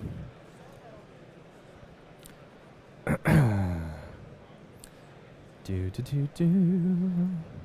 open in After Effects. Another thing that y'all could do if you don't want to go through all the pain of, you know, rendering out a still image and then using that as a transparency map, if you're just doing a few little swoops or something like that, you could always render it out full and then do a Luma mat or an object buffer inside of After Effects. That's always a possibility as well. I just knew I didn't want to render out multiple passes because we had so much that we had to do. Wow, After Effects, you're taking a while, baby. Like, yeah, come on, Matt. There we go. All right, cool. So let me open up that background, and I'll show y'all what I did in order to create some of the cool mosaic tile stuff. Mosaic C4D. Let's grab this background. Cancel, and we'll just go ahead and throw this into a background. So what I did was we took our piece and the pieces that weren't actually animating. I would go through and I would cut those out, or I'd have an object buffer for them, because we did actually build those tiles in Cinema as well. We just built it as one flat color. So I would take those, and I'd throw an adjustment layer in there. Now, keep in mind I haven't done this in a while, so I could be doing this wrong. Let's see. Y'all know Colorama? Yeah, I love Colorama. Okay, so I would duplicate the background. Let's see. I believe I would do a grayscale. Matthias is like, I'm grabbing the hook. And then we would do, let me see if this is correct. Okay, so we've got a black and white version of it, and then we would throw colorama on top of it. And you could see in the input phase, I believe it's the input phase, let's go with, is it lightness? No. Intensity? Output cycle, there we go. We want ramp gray, there we go. So now you can see in this, we can actually phase shift the colors and stuff like that. Now let me just create some random black and white values all throughout. And you'll see, do this, do one here, this black, this white, do that. And so now when we change it, you get this cool like little rotating type things. And you can set that to loop, which is really neat. So here, what I do is I keyframe the phase shift and then just let it go and then add a mode like we'd screen, maybe not screen, screen's terrible, but you'd see, then we get this cool little undulating, you know, neat little color stuff. And I could bring down that to be like, say 25% so it's not so obvious. And you can see, and it was all about subtlety with the cruise ships. We didn't want when you're on a cruise ship, people are dizzy enough, you know, because of the moving boat and stuff. So we wanted to make sure we weren't going to make anyone sick with how fast everything was moving, because you can imagine someone's walking by and just sees it, falls right over, you know. So yeah, I'm about 9 minutes short, but I think that's okay, you know. Oh yeah, I do. Thanks. Yeah, I can riff on this for a while. I am Matt Milstead. Here, let's hit play so we got full screen. Yeah, Matt Milstead. I am a freelance motion designer. I am available. My end of the DAT tour ends on November 15th, so I am available November 17th on for the rest of my life. If you would like to book me, please email me at matt@mattmilstead.com and enjoy that QR code, everybody. The QR code is where it's at, folks. Let's give a big round of applause for Matt Milstead. I can't hear your mic.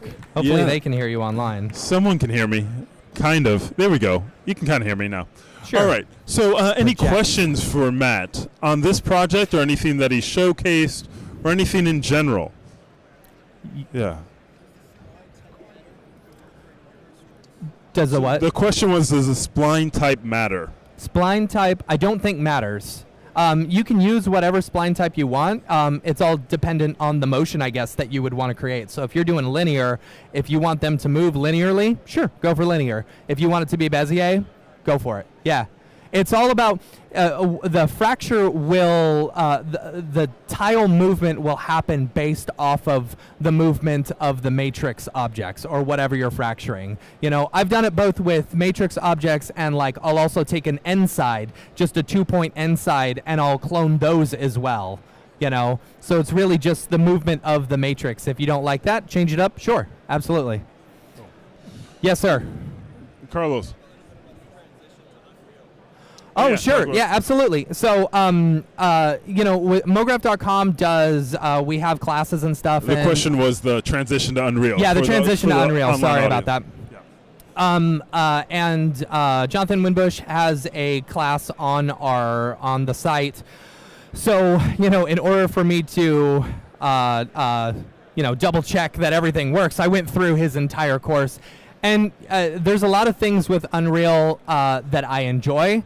There's a lot of things with Unreal. I feel like the amount of work that you have to do to get that photoreal look versus, say, Redshift or Octane. Octane, I feel like you get photoreal out of the box. There's very little you have to do. Versus in Unreal, you've got to really dial down all of those little tiny things. It could be one check mark that causes it, you know, it's the photoreal button or something like that, or a combination of them. But I did enjoy working in Unreal. When I got hired for that project, I said, I don't know Unreal very much. And they're like, oh, that's okay, we're not using it. The entire project was in Unreal. So, but luckily, what's really cool is with C4D, C4D and Unreal, there is the Cineversity plugin for it. What's great is you can save out your project, bring it in with that Cineversity project, the Cineversity plugin, and anytime you make changes in your C4D project, you can just automatically update it in Unreal. That I really like, because Unreal, a lot of people are like, should I move over to Unreal? But they don't realize Unreal is not necessarily, you're not creating stuff, you know? It's a render engine in a sense. You know, it's not something where you go in and you model stuff. Yeah, you can light it, you can texture it, you can create the cinematics, but you don't actually animate per se like you would in C4D. You animate in there, bake it out, bring it into C4D, and texture and light it. So sometimes with some of the projects, you know, you'll spend a lot of time working on it, and then you'll spend more time bringing it into Unreal and texturing and lighting, just so you can get real-time rendering, when in fact you could have done it in C4D, rendered it out in the same amount of time it would have taken you to reset up your entire scene. Yeah, but that is not to say that I don't like Unreal. I am all about it. I am all about learning any sort of tool that is going to get you that extra step. And the amount of Unreal jobs there are out there is incredible. And I will say, the company that I worked with, they didn't care what software you were using. We were working with Maya users, we were working with Blender users, we were working with C4D users. We had everyone, because they were all going into Unreal, so it didn't matter. Okay. Yeah. What's up? Joe, you had a question. I didn't get to go on a cruise on the ship, no. I believe Matt Silverman went and checked it out, and yeah, it was, he said it was pretty awesome, being able to see all the stuff. Those videos were his, yeah. Big shout out to Matt Silverman and the team over at Swordfish for getting me all the, you know, videos and stuff for reference. No, Swordfish has done a lot. We showcased them a lot. A lot of great work over there. Yeah, great work. So. Awesome, everyone. Well, stay tuned. We're going to be up with our next presenter, Sarah Chocoley. So hang out. If you didn't catch her yesterday, she's back for more with a twist on her presentation. So we'll see you after the break. Bye, everybody.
Welcome everyone to day 2 here at NAB NYC. I'm your host Matthias Omatola, aka Major VFX on all the socials. We are showcasing artists and how they use Maxon 1 within their workflow, one of which, back for another round, is our dear friend, amazing artist, Sarah Chocoley. Let's give a big round of applause for Sarah. Thank you. Thank you, Maxon, for having me here and for providing this platform. And thank you all for taking the time to join us here today. My name is Sarah Chocoley, and I'm a motion designer. Sometimes I'm an amateur earring designer, sometimes only. I grew up and I was born and raised in a city known as the home of peace, but not during my time. That was called Baghdad. My time was marked with conflict and uncertainty. So all these experiences taught me to always seek out for beauty and found myself imagining beyond my realities and use art as a way to express as well. So today I'll take you through rendering experiences. So what I'm gonna dive into how I use my photo archives, my camera archive, and utilized it for my passion projects.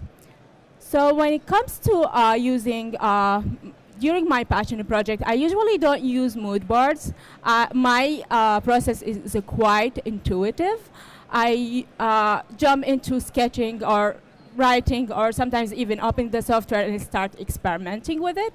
And this process works well, and unless there is something happened, like unless like the word is just, there's always something happen that make this very intuitive process way much more challenging. And in order to actually overcome this challenge, I had to create a process for myself that could allow me to be more of a straightforward creative process during such a time. So what I did, I dived into my camera archive and used experiences that I had, a moment that my past myself, the version of my past, took a moment to send it to myself in the future. So I decided to take this moment and appreciate it by recreating it. So when it comes to mood boards for passion projects, I use my own camera archive to use it to fuel my passion project. So every photo is a moment that I wanted to send. But here is like an example of one of the projects that I have when I was trying to create like a mood board for it. I didn't go into a specific experiences. I went into experiences that happen on a daily basis or on a weekly basis. Like the flowers that I buy every week, or the sunset during like a beautiful weather, or even the light just hitting into my room. So all things that happen on like a daily basis that sometimes I just need to go and like appreciate these moments. So before I actually select the photos, I always have intention. And if I don't have intention, I try to limit myself with amount of number of photos or a specific experience. That way it will help me to not go and like look into thousands of photos and be like overwhelmed with the amount of it. So I always ask my questions before I start to actually use these photos. So I select the photos and ask my question: why did I take the moment to actually capture it? There must be a reason for it. And after writing this question, I would specify the elements inside this photo. What exactly did I like about it? Is it the material, or is it like the light and reflection, or is it the story behind it? I just write down all these details.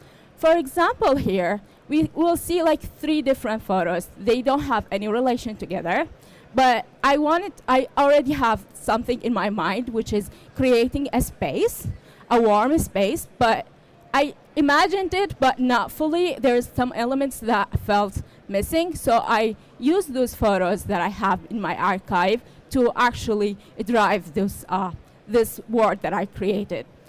For example, the first one is like on the left. I used the form of it to inspire me. I used once I saw it, I was like, this is something that I can recreate in the cloner. So I loved how it's actually receiving the light. And the one in the middle, I loved how the light is reflecting on the beautiful swan, and how this, the sun is actually creating some sort of gobos into the swan. And I also loved the reflection over the, a very subtle reflection over the lake here. And in the third one, it's more of like something that I used to see in my in my home country, and illustrations that I always find myself surrounded with it. So I have those elements, and I took the elements of the lighting from the middle. I took the elements of some illustration or pattern from the one on the right, and I took the form that happened on the left. So after that, I created this terrific sketch. Isn't it that the most beautiful thing that you've seen? Anyway, this is just trying to actually communicate with myself about the elements that I'm adding into this. And you see there's the shape on the red here, and I have some notes here. It might not be visible, but I have some notes for my for myself to okay, I'm gonna create this and this, just creating some strategy for my process. And this turned into this one, which is the tree with this space and some sort of water in this. It should be animated.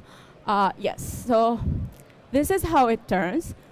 And today we're gonna recreate this tree. How did I recreate this tree? So I wanted to create a tree, but in a way more of abstracted, not quite realistic. So the way that I created, I actually used trace in order to create it. But before we dive in, I just wanted to show you something about my default. Sorry, that's not my default. 1 second. This is my default.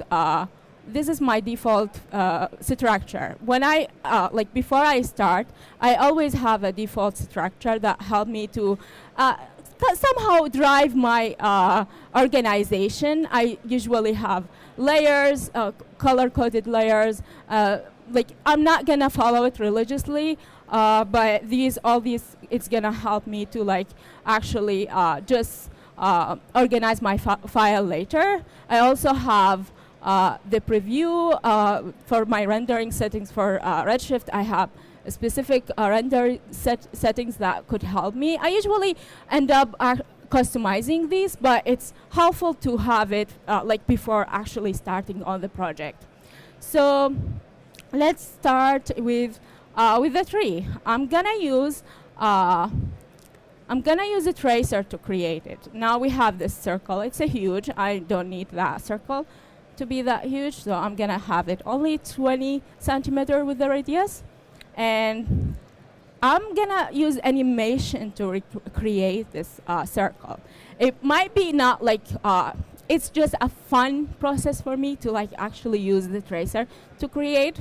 So let's say I have it now on the y-axis, on the xz going forward, and I'm gonna make a tracer here. And in order to actually use a tracer, I usually have it after the object to trace the because Cinema 4D is gonna read it from top to bottom. So this is my circle, and I'm gonna have from 0 to 100. That's the time that I'm gonna use it to create this object. So from this, I'm gonna have the radius on 20 seconds on the 20th frame here, sorry, it's gonna be around 10.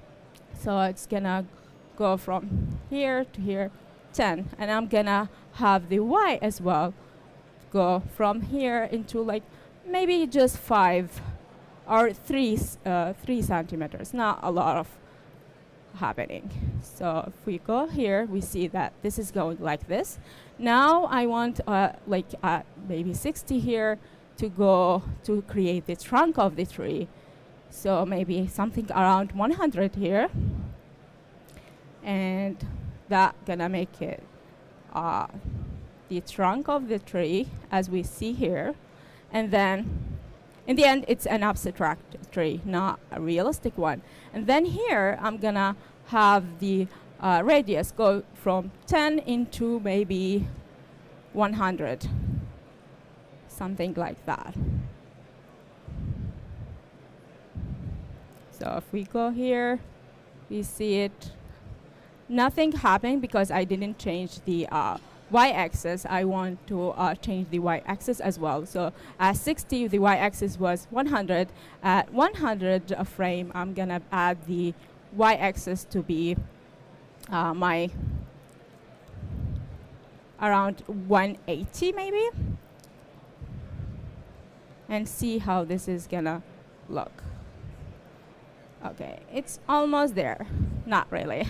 What I love about this is that I can use this to actually change the way that this happened here, like the way the curve here, by just changing the curve animation. So when it goes like this, it's gonna look maybe something around this would work. Okay, I think it's almost there. So now it looks like a glass. It doesn't look actually like what I intended it to have. Because nature is not, there is nothing perfect. The perfect thing about nature is always the imperfection. So I wanted to add some randomness. In order to add randomness, I'm gonna have it only drive the circle. So that's why I'm gonna have it under a group. And then there, I'm gonna use the effector, random effector, to affect the Y and to affect the position of those points that creating this trace. So in order to do that, I'm gonna not use the default parameters is 50. I'm not gonna use that. I'm gonna use around 5 here. Y, I'm gonna start with it with 0 because I don't wanna create things with a Y here. So here, 5, 5, and start with that value. Okay, I need to restart it. So nothing happened. That because my deformer here, it's off. I need to actually drive the points. If I check it on, we were gonna see how this start to actually change. But this line here, I'm not liking it. And this line is actually between 20 and 60. I want to have this line to be a little bit here, smaller. So I'm gonna have it on 8 and see how that gonna make it. It's still not what I'm desiring. So another way to do it is actually to change the randomness here. Change it into maybe, let's say, something in the opposite side of it, around this, and see how this is gonna go. It's almost there, but I need to change it again here around this moment and make it way more dramatic in the change. Not way more, it's go from the negative into the positive. Almost there, but the negative, I didn't quite think it was there. So I'm gonna change this into maybe 20 by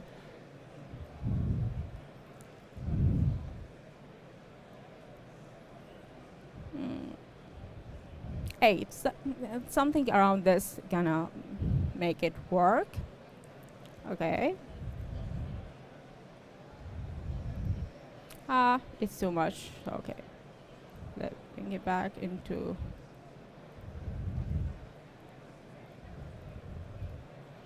Another thing that I can do is actually rotating the circle in order to give it like this, to prevent those circle moments. So the way to do it is to have like the circle here go from this into maybe just 10 degrees, not that much. And we can see that it's changing the shape of it. So at this moment, it still needs work around this here. And if we go and see where is this happening, it's actually happening between 40 and 20. And I'm gonna change this here into like something around 5. Bring it back to 5 to give it a little bit of 5 was too much. I'm gonna make it 7. Okay, so here it's almost there, but I wanted to have like some moments over there. I need to have like more randomness into it, not this line. At this moment, it does look like lines. So at this moment, I didn't use any Y randomness, and all these moments is after 60. So after 60, I'm gonna say, hey, these have more Y. I'm gonna have it into maybe 20, and let's see how this is gonna go.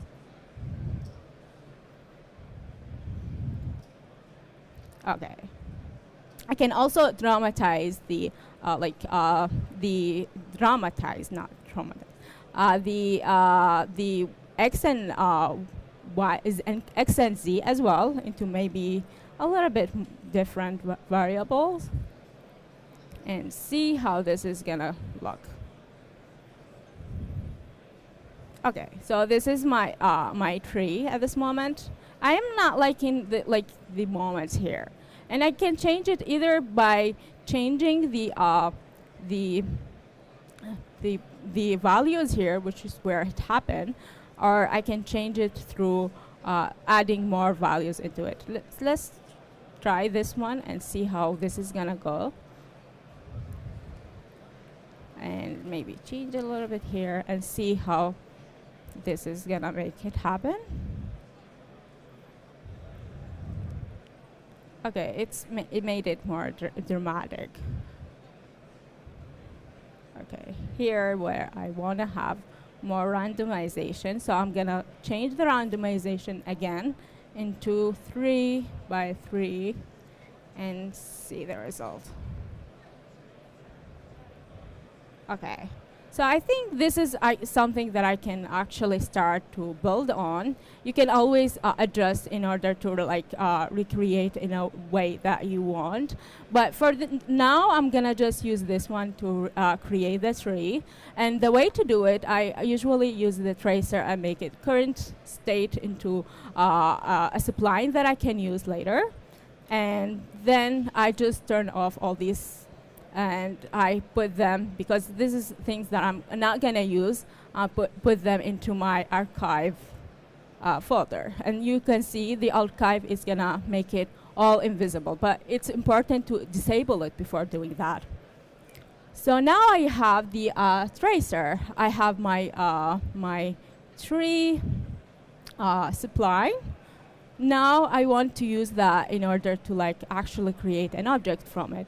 And one way to do it is to actually have the sweep here with a circle and the supply. But this is too much. I only need 1 centimeter here. And this is what I'm one of the things that I would like to have. And now I can always change the spline as well. like for example, I use the points, maybe change a little bit here into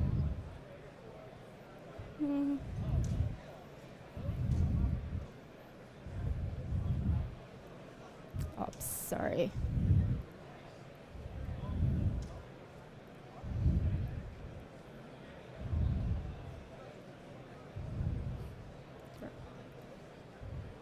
No. Okay. Yeah, I think this is what I'm trying to get. And I can, at this moment, I don't need to change the axis because I'm not going to use this as my final result. I'm going to change the caps, however, into spline, and I want to have more of sharp edges over here. So this is what I'm going to use. Maybe I increase that, and then this is the result that I'm having. Usually I don't use this as like my final results because there's those moments that I don't like here. So in order to like actually use it, I use the volume builder, and then in the volume builder I use the measure as well. And in the measure, usually I put this 1.1 to like make it a little bit less, and here I'm gonna use maybe 0.2. It's telling me that's a lot, so I'm gonna have it maybe 0.4. And there is like some moments here that I like to change, so I'm gonna use smoother in order to change it and change the parameter of the smooth. This is too much, maybe 0.3. It was the actual answer. Yeah. So now it's smooth. I feel like the circle could be a little bit bigger. Something between 1 and 2. Yes. So now it's smooth. I have this 3. Now I want to like actually use it, but I'm not gonna use the volume builders in order to use it. That's gonna be too much. And I also wanna, like, if we go into NB and see the the amount of polygons, that's too much for a tree. So in order to actually use it, I'm gonna have it into current state into an object, and then just disable all these moments here and use my archive to have this just in case I wanna later change it. So I have this here. This is too much. I'm gonna use my remeasure, and my remeasure here, and my remeasure is gonna be around 5%. 5% might give me the result that I'm needed here. And this is gonna take a little bit time to actually perform. But this is like one of the things that I would do just to reduce the amount of polygons. Sometimes I do it twice, so I don't need to like actually use all this amount of like, especially for rendering. It's gonna take a while to render. And it's not unnecessary. If there is a little bit of like some moments here there, I could always use smoother in order, the redshift smoother here, the RS object, to actually change it. Usually it doesn't take me that much long, but for some reason it's taking me this long right at this moment. Okay, it's here. Since it's here, I'm just gonna hit C. And now I have it. I usually go into like make it another round of it to like just like not use this anymore, like not to have this amount of polygons anymore. And yeah, that's like the 3 then that I used the same methods that I used into here. And you always, that's kind of a fun way to render. But let me show you another example, another thing that I found inspiration from my own picture, which is the flowers. What I love about the flowers is the form of it and the variety with the petals that could create totally different renders. So I put this flower, wrote what I love about it, and there's a lot of things honestly, that I have. And then another horrific sketch here with my notes here, but what I'm gonna use in order to do it. And this was the result. And I'm gonna recreate the petals here. How did I recreate the petals? And the way that I did it, I don't wanna save this one for now. The way that I did it is I actually created a plane, but this plane is too big, so I'm gonna only have it 10 by 10. And if we hit NB, it's gonna be a lot.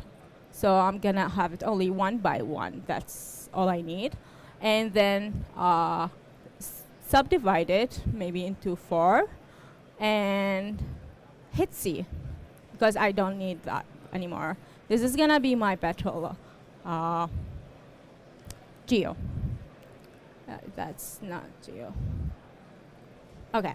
So I want the petals to be a bit longer on the Z, so I'm gonna just hit shift and like have it scaled 150. And then this is my geo petal. But how do I want to, like, when I want to create some sort of like waviness into here, like if we go see, there is some wavy here. I want to create this, but without like having to use any simulation. The way to do it, I use displacer, and in my displacer, I only have it for 2. That's all I need. And then I add noise for the shading. And in the shading, I have this to be like down into 0. And this global scale, I change the global scale until I get the desired. At this moment, you can see it's a lot, but that's okay.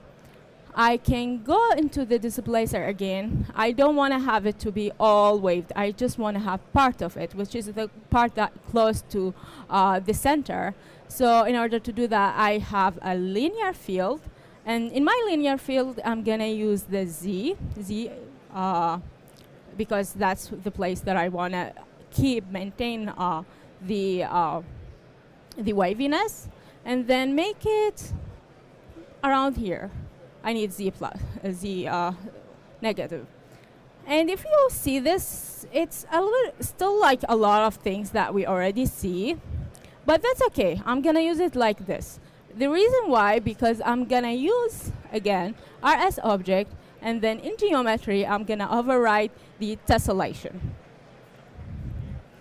What this allowed me to do is when I go into previewing my RS, I'm gonna see it smooth.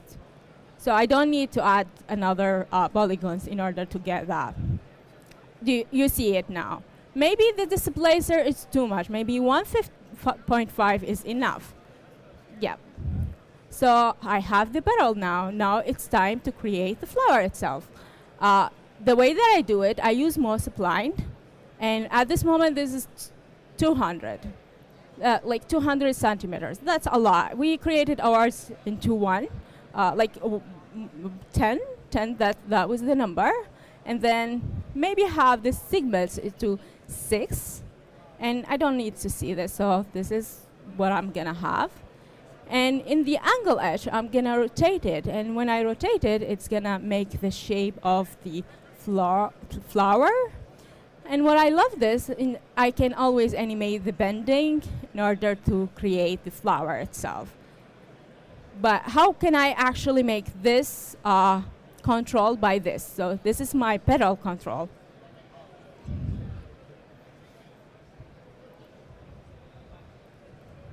I'm gonna have something called a supply wrap. And my supply wrap, I wanted to have it after the displacer. Again, it's reading from top to bottom. So this is my supply wrap, and I'm gonna drive it into this. And look at this beautiful flower. Isn't it the nicest? I have to change the axis in order to make it work. And then what I love about supply rubber, that I can always change the shape here. like I can change it into maybe here, then have it. I can always change that. So, and I actually can offset it a little bit because I don't want to have intersection moment over there. Now, this is something that I can actually animate like this. And like, let's animate it. Let's maybe have it here and around this, and then have it here maybe around this 100. Okay, so I have this flower opening, but I want to create levels of flowers. The way that I do it, I actually group those into, let's say petal down or bottom. And then I just have this in top. And in my top, I want to have variety between those two. So the way to do it is to actually make it this close a little bit more, and maybe change a little bit here, make it smaller. I can also change the petal size here into 8. And now I have this variety. It's not there is no variety here, so I need to change this into maybe around here, 90. So I do have this flower now, but this flower is only 2 layers. I want to like actually make different layers, and the way that I did it here is created a cloner, and in my cloner I had it into linear, and at this moment it's not doing anything because I have, first of all, it's just doing 50 centimeter. I don't need 50 centimeter. If I have this into like 5 counts, it's not doing anything. That's because I have the clones into iterate. I needed to have it into blend. Now, once I have the blend, it actually make all the difference. And I can actually rotate it as much as I like. And now I have this flower. When it comes to actually animating, if we go here, not animating, in terms of lighting, I go into lighting before I go into creating my materials. I build the lighting first. And in my lighting, I always have like a null object that I call it as the light target, that I could place it on over every, like any object that I would like to have the lighting over it, and make animation tag with the target over here, and then use my lighting. And if we go here and see how this is gonna look like, it actually very blonde, doesn't look great. No matter how much I like put it, it's still like very blonde. That's why I don't like using the spotlight unless I'm actually using some sort of gobos with it. So in order to do gobos, I do have one gobos that I have in my assets here in my.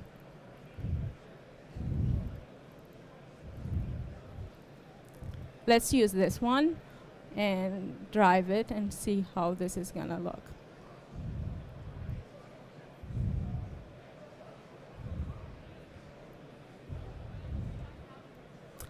It made a difference, a little bit of difference. Without it, it's gonna look like, if I just, it's gonna look like flat, but now it's a little bit different. I wanna like change it a little bit so I can like see actually there is moment where the light is hitting and others it's just not. I usually love to actually change the softness of this, especially if I want to have ambient moment here. So I do that. And another thing to do, I want to actually create lighting over the moments where the edges is visible. And the way to do it is using curvature. But curvature is just a mask for myself, for me at this moment. By the way, this is like a bug. That's fine. It's only in the new version. And I use the color layer. I use this as a mask, and I use the color layer. But I also need a color. And my color here is going to be, I'm going to use a symbol ramp. And in my ramp, I wanted to have like maybe this color with a bit of orangey into it and have it as my color. And let's see how this is gonna work.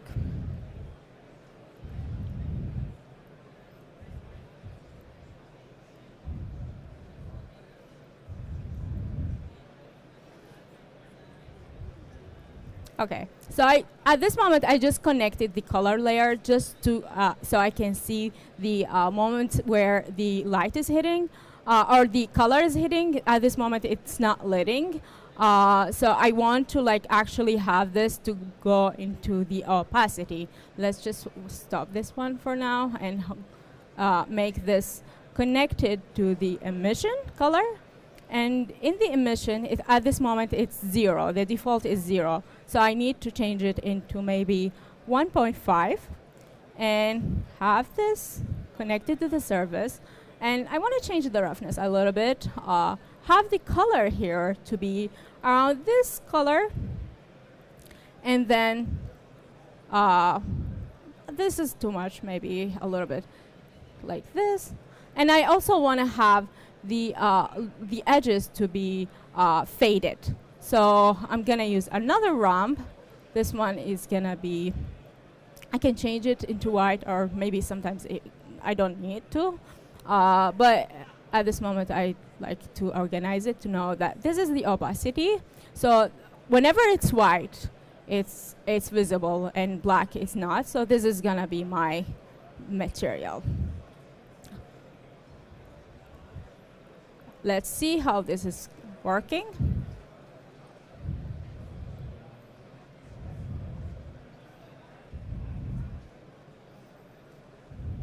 It's actually, it might need to invert the ramp. One way to do it is just to invert the color, or I usually just do it so I can change it here in order to make it work.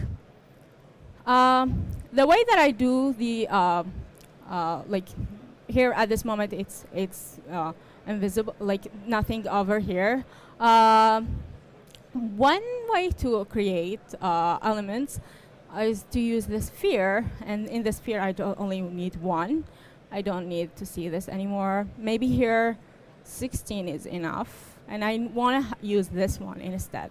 And again, I'm just gonna show you how to utilize the tessellation to make this. This is too much at this moment. I'm gonna have it into 1, and here into 0.5, and now I have this shape. But I wanted this shape to like be smooth. Another way to do it, like the same way to do it, is the RS material here. With overriding it, it's gonna make it smooth when I go and see it here.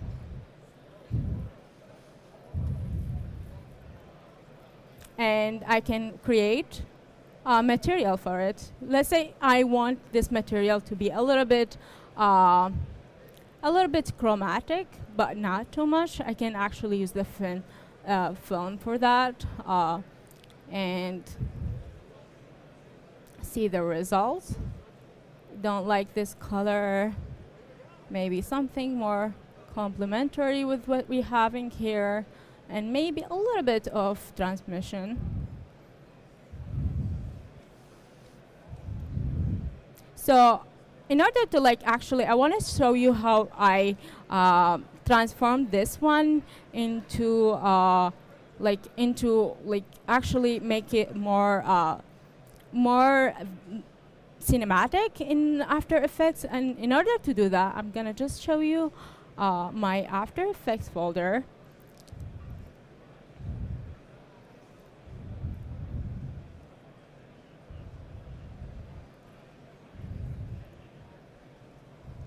And this is how I render this. This is the like the final result of it.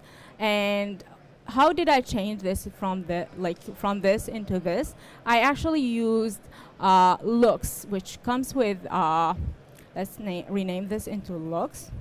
And this looks effect comes with magic bullet. You can find it here with Maxon one. So I do have this at this moment. It's actually reading my previous one. I want to read this so I can know what edits that I'm gonna do. I usually don't use these, but these can be handy for like a fast process. But I usually love using optical diffusion because it gives me it highlights the moment where the light is hitting, and this is like actually change the way that it looks. I sometimes use lens vintage in order to like just have it focus on some moment. And other things that I use here is this channel mixer. It's similar to the levels, just changing some like the red or the green values and changing it in a way until I get the desired moment. So this is how it used to look, and now it looks like this. So that's one way to create the petal. And because I love flowers, that's not enough. So one of the things that I found when I was looking into my gallery is that I do a lot of doodles that doodles come from my unconscious directly into the paper, and I'm not thinking about like the shape. I'm just doodling. My hand is doing its own thing. So I found one, and I was like, I could use this for my petals. And the way that I did, I took a picture of it. I opened my Illustrator, and I want to trace this. So trace image. Now it's a lot like moment that I don't actually need. So I'm gonna turn down the threshold to maybe this is okay. And I always like go into the advanced and play with the values here until I get the desired moment. Like the corners, I want it all to have corners, and then like the noise at least at possible here. And I always say ignore white. And then now I have it here. I'm ignoring white, so it's gonna be only the object. I have it here already. What I can do to actually make it into spline, I go into expand, and now I have it as a spline. But this is not enough. I always do some other work, like go to path and simplify it, like into maybe way less. And sometimes I go and like change moments like here, but for the sake of the time, I already have a cleaned one that I can just use for today. So I'm gonna merge it.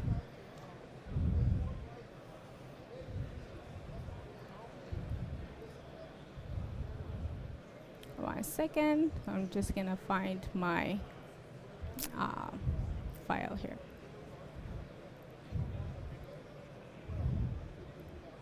This is my doodle that I'm gonna use here. And I wanna change this, I wanna make it into 3D. Before I make it into 3D, I wanna make it the extrude depth here around 1, maybe. And I'm just gonna hit C, and it's just gonna give me the layers here. I don't need all these organization for now. I only need this. I'm not gonna rename it because I'm gonna actually change it. And in order to make it into actual a project, at this moment, if we go into NB, we can see that like the lines is actually, I don't need to see the material at this moment.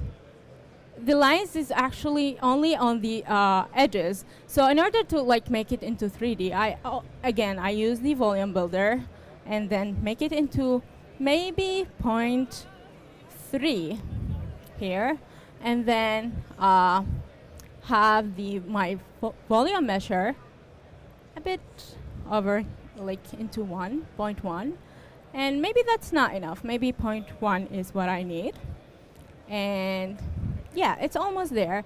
I need to like change the caps so I can have a little bit of rounding into it. This is maybe too much. Yeah, this is the rounding that I want. And maybe I change this into maybe around 0.5.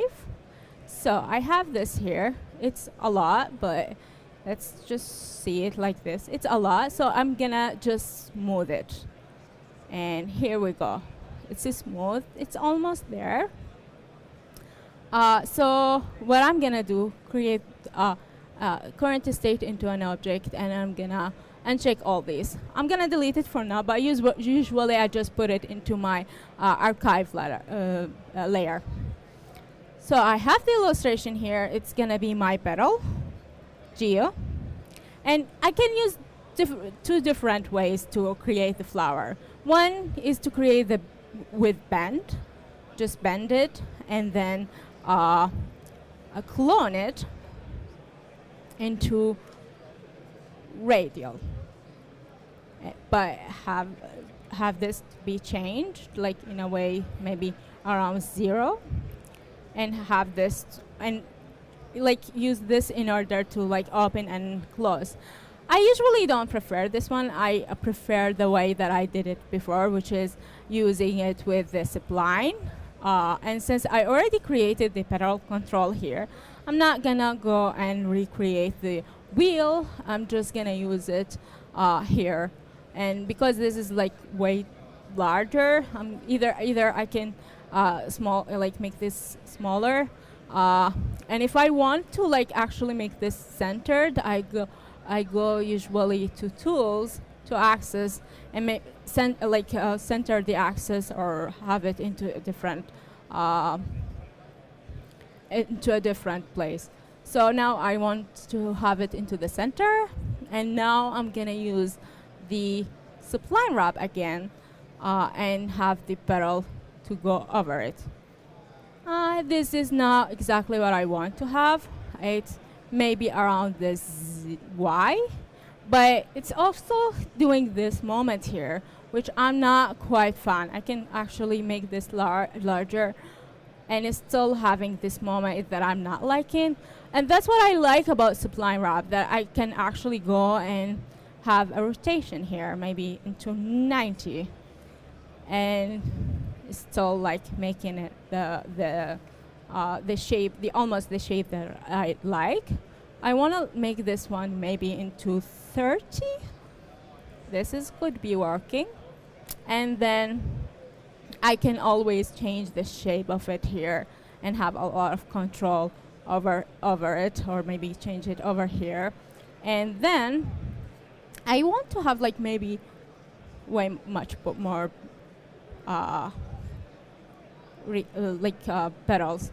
However, I forgot something. I forgot that my mesh is a lot. I forgot a very important step, which is remeshing my my geo here, and I'm gonna have it until like 5. 5 is gonna give me the result that I actually need, and because that's too much. And sometimes I think here if I go into 2,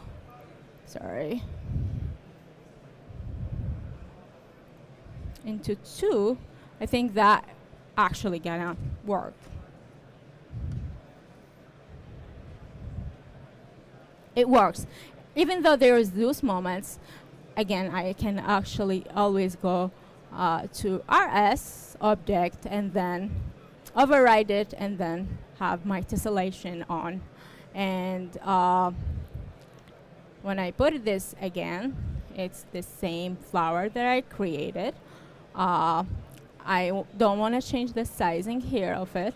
I can always change the size of it from here. And this is the flower that I end up creating in this scene over here.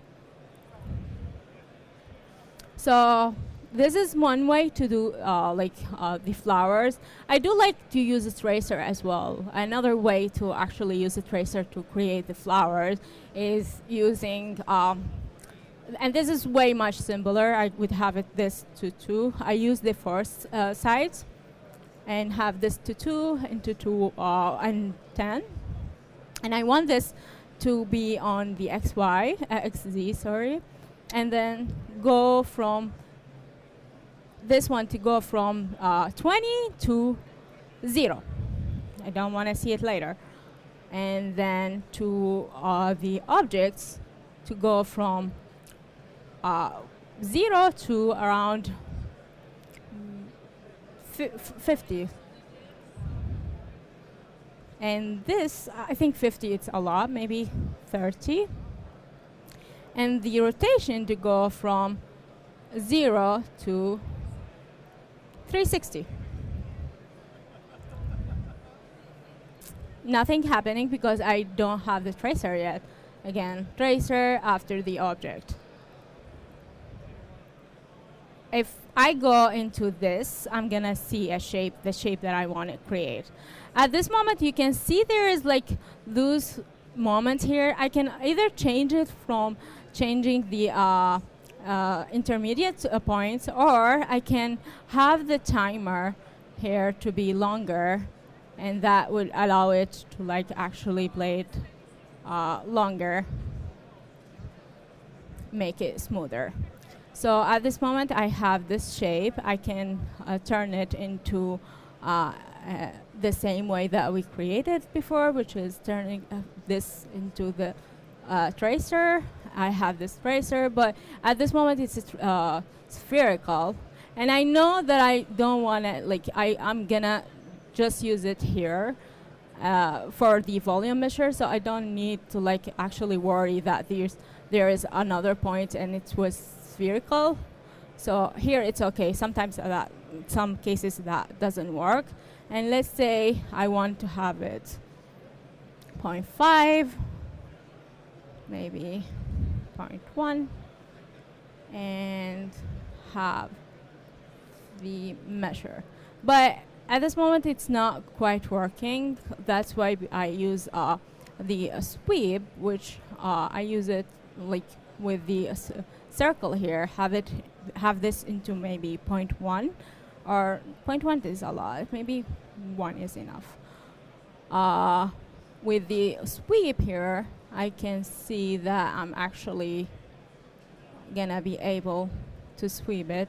This flat means I need to change this in order to make it work, and then just use this. I always change the caps, and if I wanted to separate, to change, like have different caps over there, I just hit separate caps. I don't need it for now. And then at this moment this is too much, so I'm gonna have it 0.6, and then just smoothing it. Now I have this shape that I can use it as a petal, and this is gonna be very Halloween theme. Same here, remeshing it into 5%.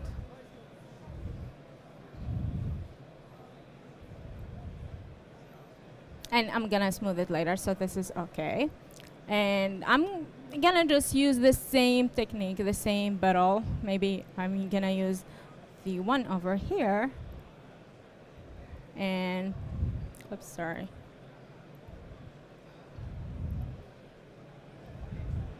And then just use the sublime rub in order to wrap it around my petal here. at this moment. This is not working exactly because I always need to change the axis to make it work for me, or change the size. Y is working, but it needs to be larger a little bit, maybe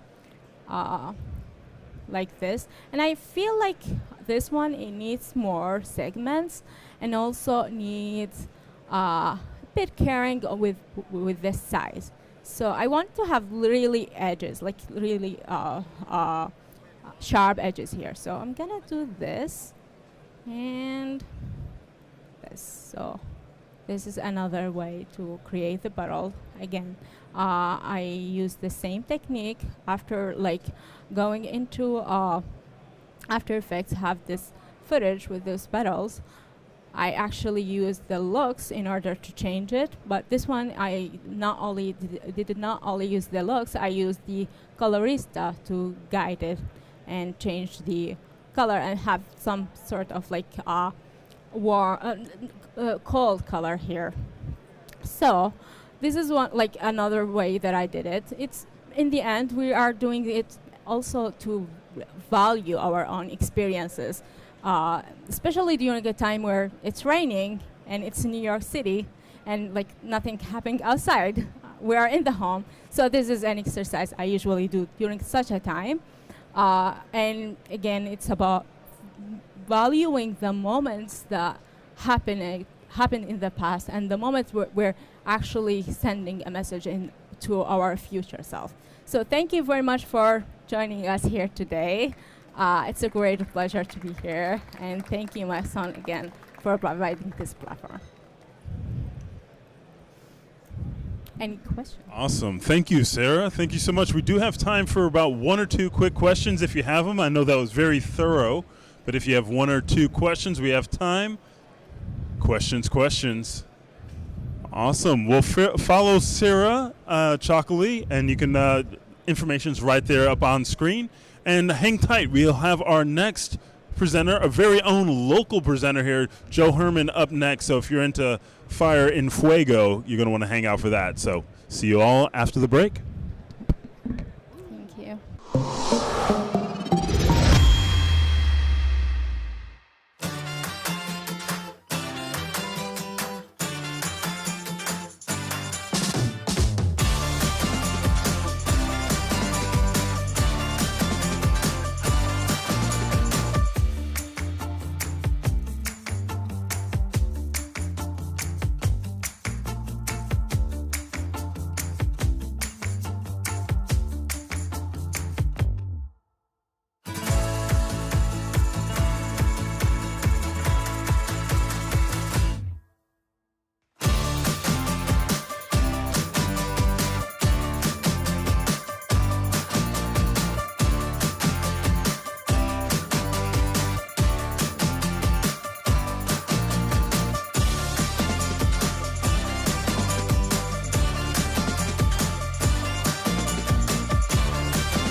Welcome, ladies and gentlemen, creatives from around the world. I'm Matthias Omatola, a.k.a. Major VFX, here at the Maxon booth at NAB NYC 2023, showcasing Maxon 1 and how artists are using it to create some of the phenomenal things that you see throughout broadcasts, video games, movies, you name it.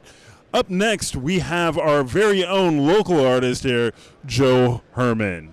Woo. Thanks, everybody. Thank you. So today, what are we going to do today? Well, first of all, thanks Matthias, and thanks everybody for coming here today. And we're going to look at Cinema 4D. So what are we going to do today? Well, we're going to basically do something like this, where we take a guy and we're going to have him jump through a ring of fire, and then when he gets to the other side, he's going to do like kind of like a little silly dance. So let's take a look at that again.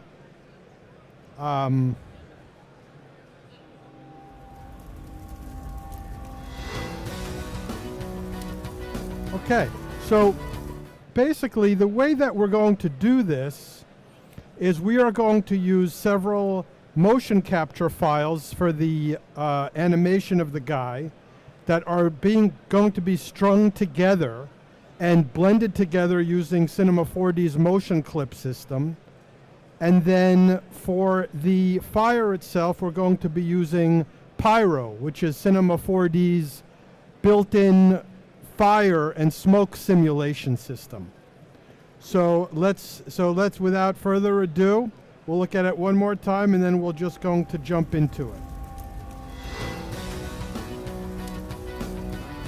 Okay, so before I begin, my name is Joe Herman. You can follow me on Instagram and Twitter at Joe Herman Artist. I have a YouTube channel that I post some things on every once in a while, some about Cinema 4D and visual effects in general. It's Joe Herman or Legend Multimedia. I think if you type that in, you'll find my YouTube channel. And incidentally, by the way, I am also a musician and songwriter, and in 2 days on Spotify, I'll be having a new single come out, called Somewhere Near a Beach. So be sure to listen to that, if you would, and if you can follow me too. I actually did a whole animation with these headphones kind of coming down and spinning around on this beach thing.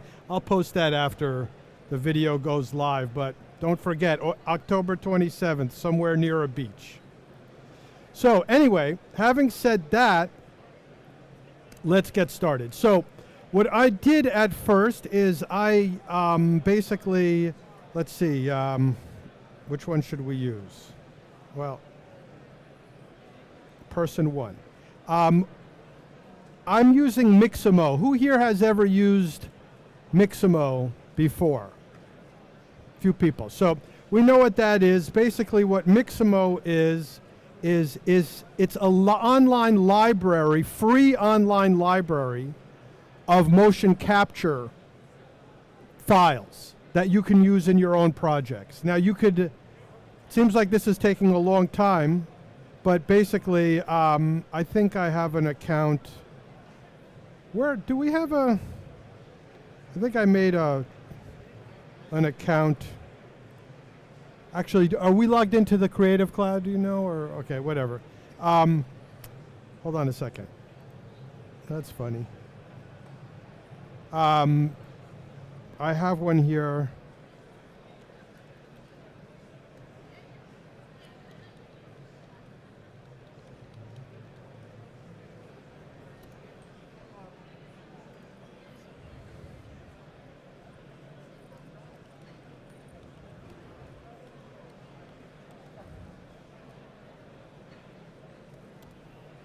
So basically, this is really slow, so our internet thing is kind of slow, so I'm not going to get too much into what Mixamo does, but it's a library of motion capture clips that you can download for free and use them in your own project. You can also download some of their characters and use them in your project, or you can upload your own characters and rig them in Mixamo as well if you don't want to do rigging. I've already downloaded the motion clip stuff already, and this is being slow, so let's just get right into it. So to get the motion capture into Cinema 4D, we're going to go to the Objects menu, and we're going to say Merge Objects, okay? And somewhere on the desktop, we've got our stuff here. Okay, so these are the motion clip files, the motion capture files that I downloaded from Mixamo. We're going to start with this one first. It's the idle one. And we'll click OK. This is just FBX import settings. We're going to just leave them as their default. Okay. When it says, do you want to reassign included takes if you're downloading from Mixamo, always click no. Otherwise, something funny happens with the take system, and you don't want that. So just click no. And what happens is we get our first little motion capture file here, and this character does come from Mixamo, and you can see there's a little animation. He's just sort of standing there and he's like breathing. Okay, now what happened is that he's also totally black, and the thing is that that's because the material that came from Mixamo, the translation is, it kind of gets a little bit funny, so we're just going to clean that up a little bit. We're just going to get rid of these two, and that's going to fix the problem in the material. So we have this guy, and he's kind of like just breathing there in one space. If we look at our timeline here, window, we go to our timeline, dope sheet here, we could see that this guy actually has some keyframes associated with them. And I just realized something, that actually I really need to be doing this in another file over here. That's our start file here, which actually already has the ring in it. So let's just quickly do that again, because I have this ring that we're going to set on fire here again. So once again, File, Merge Objects. We're going to go into the motion capture files we've got down from Mixamo. Open up the idle, click no here, okay? And in our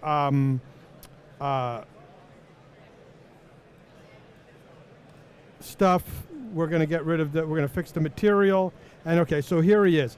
Now, so a lot of us so you'll see that what came in from Mixamo is a geometry file, which is this guy right here, and his rig, which is this stuff over here, which is, basically his rig right there, okay?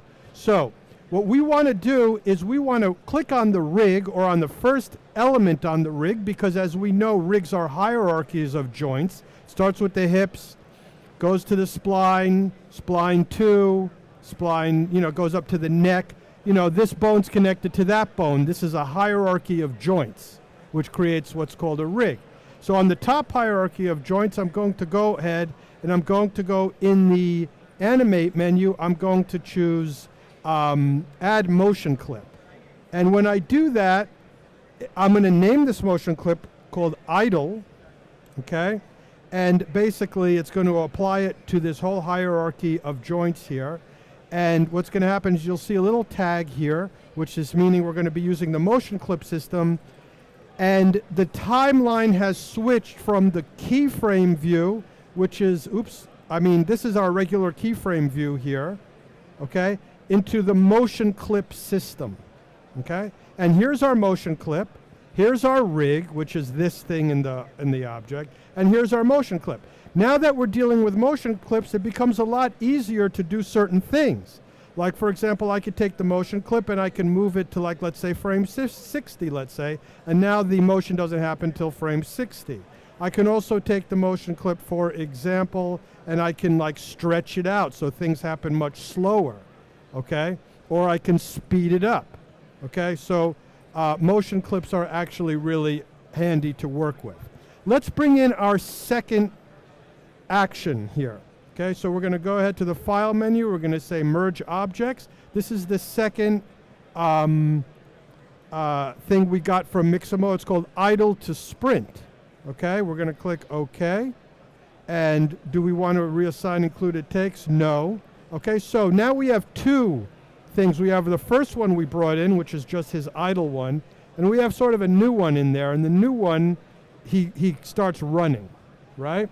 So I'm going to still be using the geometry and rig from the first one, so we're not going to bother fixing up his material, but I am going to create a motion clip from his rig, just like we did on the first one. So we're going to click on that rig. We're going to go over to the animate menu, and we're going to say add motion clip, and we're going to call this one idle to sprint, okay? And now, if we look at our motion clip system here, we can see we have idle and idle to sprint. And we're going to delete this second one that we brought in, okay? And now with the idle to sprint motion clip that we made, we're going to drag it after the first one, okay? And what happens now is that this thing is it's going to start, he's going to be idling there, and then he's going to start running. Okay. Now you'll notice that between the first one and the second one, there's like a little pop. Okay. And so what we're going to do is we are going to drag the first one over the second one a little bit, and that's going to cause them to kind of blend into each other. Do you see that they sort of now blend into each other? So far, so good. Okay.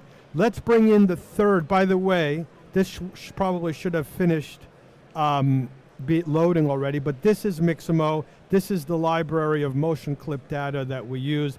This is the character that we're using. They have several characters you can choose from.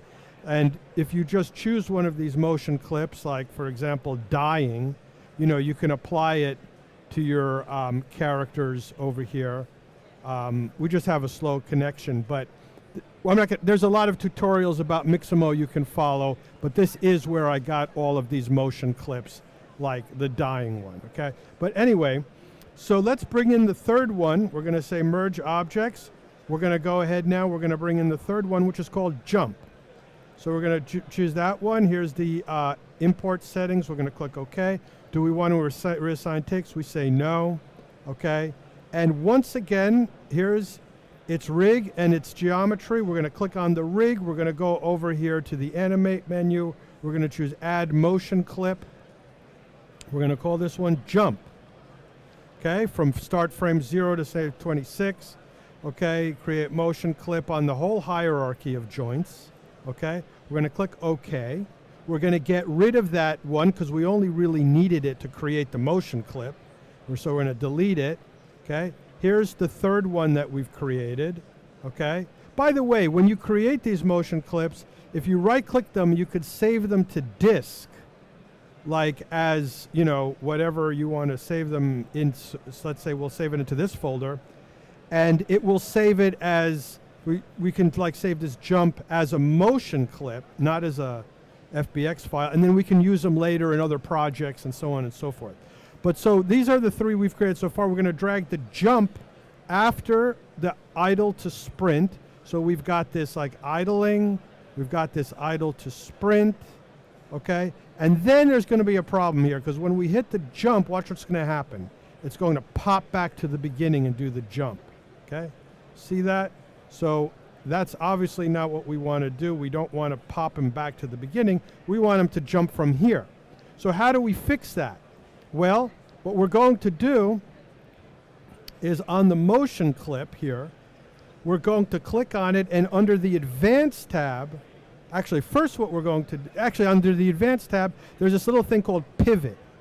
And what we can do is we can actually create a pivot, which creates a little pivot right at the first item in the hierarchy, which is his hips right here. Okay, that's one way we can create a pivot. The other way we can create a pivot, I'm going to get rid of this pivot that was just created, is we could just go into the animate mode, animate menu, and just create a pivot. See, we've created our own pivot right here, and this places it right at the center of the world, right there, in the center of the origin. And then we click on this motion clip under pivot, and we're just going to, let's rename this pivot to like jump pivot. Right? And then we're going to click on this motion clip. In the Advanced tab, we're going to drag this jump pivot right over here. Okay? And now with that pivot, we can sort of tell this action or this motioning where to happen. So I'm going to switch, let's switch to kind of like a side view. We'll switch to this view right here. Okay? And we're going to drag this pivot, because the nice thing about this motion clip system is you see like these little ghost things. So this is the end of the run thing. We're going to drag it right here, sort of like where that happens. Okay. So now what happens is that we've got like the idle, and then he's going to start jumping, and then he's going to jump into his like jump. Now, once again, there's like a pop happening. There's like kind of like an unsettling transition between these two actions, okay? And no problem. All we have to do, again, is that we just need to like take this action and drag it over, let's say 5 frames over one, and you'll see there's like a little line that's saying that this is like a transition between those two motion clips. So now, if you see that there's a nice smooth dissolve between the two actions, one to the other, okay? And then finally, when he gets to the other side, okay, what we want to have him do is we want to have him go ahead into like his like little silly dance. So let's bring that motion clip again. That motion capture file we got from Mixamo. We go ahead, and here's, it's called Silly Dancing. The way you get them from Mixamo, by the way, is that you just, once you find the clip that you want to use, okay, you simply have to just click download. Like right now I chose this capoeira pack or whatever. Actually, here's the Silly Dancing one. Why don't we use that one? And then all you have to do is you have to just click download, and then you'll be able to download them as an FBX file. 30 frames per second or 24 frames per section, 24 frames per second, whatever you want to do. So like I said, I've already done that, so we don't have to do that here. So we're going to bring in this Silly Dancing one here, say no, okay, and then do we want to reassign takes? No. All right, here it is, Silly Dancing. Okay, we're going to click on its rig where all the action is saved. And we're going to go to the Animate menu and say Add Motion Clip, and we're going to call this one Silly Dancing. What we're doing is we're taking its keyframes, and we're creating motion clips out of their keyframes to the whole rig hierarchy. You know, this bone's connected to that bone, the elbow's connected to the wrist, and we're saying, okay, we don't want to create the motion clip down in the hierarchy because it's going to ignore what's above it. It's only going to go down. So we want to create it on the first element of the hierarchy. And now, once again, we're done with that. We can delete that one because we're still using the rig and geometry from the first one. And here's the new one right here. And we're going to, once again, drag it right after this one. Okay, so, and once again, the problem is that we get to the end of this and it pops back to the beginning, which we don't want to do that. So we'll go ahead and we will do that thing again where we go into the animate menu, add another pivot. There we go for the pivot. And we'll call this silly dance, or we'll just call it dance pivot. Dance pivot, right? And then we'll click on this motion clip. In the advanced tab, we'll drag that pivot right in, okay? And once again, we'll bring this, this dance pivot. Let's go to like a side view, okay? And we'll drag this pivot over kind of like right over here, okay? And then we will see that he's going to go ahead from his dancing into, from this jumping into that dance. And like, once again, we've got this strange pop happening here. So we're just going to do the same thing where we overlap 2, 3, 4, 5, let's say, and then he'll sort of like blend into that motion, okay? So now we've got the whole action of his whole thing, and it's just using this motion clip system in Cinema 4D, which is a non-linear animation system. You might be mostly used to the keyframe system, but this system, which you create motion clips, is great for working with motion capture files. Whether you get them from Mixamo, or whether you get them from Rococo, or whatever motion capture you're happening to use, this motion clip system is excellent for that. So now that you have that, by the way, if we click all of these motion clips over here and we go to the basic and we hide the ghosts, okay, that's going to hide these little ghosting things. And if we hide the pivots, okay, now we just have him without the ghosts, which are great for, lining things up, but you don't need to see them after that. All right, so now we've got the action. Okay, now what it is that it's time to like set this thing on fire. Okay, so how do we go ahead and set this thing on fire? Okay, and that's what we're going to be using. Is we're going to be using Pyro, which is built into Cinema 4D. So how would we actually do that? So let's go ahead. This ring, by the way, was not created with anything really special. It was simply created with the torus object. And what we can do is I made it bigger and made the pipe radius smaller. And basically that's how I created the ring. It's not anything, no rocket science. So what we're going to do is we're going to click on this torus over here. And we're going to right-click it, and under where it says simulation tags, there's something called a pyro emitter. Okay? So we're going to click on that, and what we have is we have a little pyro emitter tag here. Okay? Now, usually when you create a pyro emitter tag, you should get a pyro output object in your view. I had deleted one from here, and it doesn't put it back in, and it really should. Usually you will. I'll show you how to get it in case you don't have a pyro output object tag here. Object here. So, and the way you do, you just go to the edit menu, project settings, okay, under simulation, under pyro, create output object, and there it is. So if you're dealing with Pyro, you need that Pyro output object as well as your tags. So usually you'll get it automatically. You don't have to worry about it. But if you don't, that's where you get it. So now, if I were to just hit play like this, what happens is that it takes a second for the simulation system to kick in, I guess. And then what happens is that this thing starts burning, okay? But the thing is that this is like, that's not, first of all, that's a really big fire. And second of all, that's not how it was in the movie, okay? What happened? I closed the movie again? if you see in the movie, what happens is that it starts burning from one part and it sort of comes up around the whole thing, right? So the thing is that, so we don't want to, instead of doing a pyro emitter tag onto this torus, what we're going to do is we're going to, instead of doing that pyro emitter, we're going to do what's called a pyro fuel tag, okay? So what does the fuel tag do?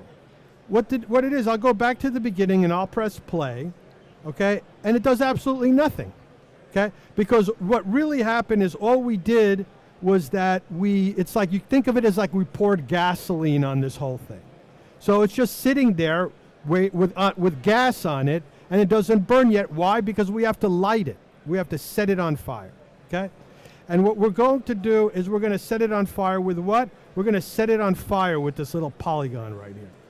So on the little polygon right here, we're going to right-click that, and we're going to go to the simulation tags, and we're going to choose a pyro emitter on that. Okay, we're going to put a pyro emitter on that. Now, let me disable the torus one for a second, because I don't want it to catch on fire yet, so I'm going to disable the fuel tag for a second. And if I were to play this, we get this like kind of like fire coming. That's like a really big fire, okay? So I don't really want that. And the other thing is, so what I'm going to do, first of all, another thing, by the way, is in the pyro output tag, I'm going to lower the, what's called the voxel size of the fire.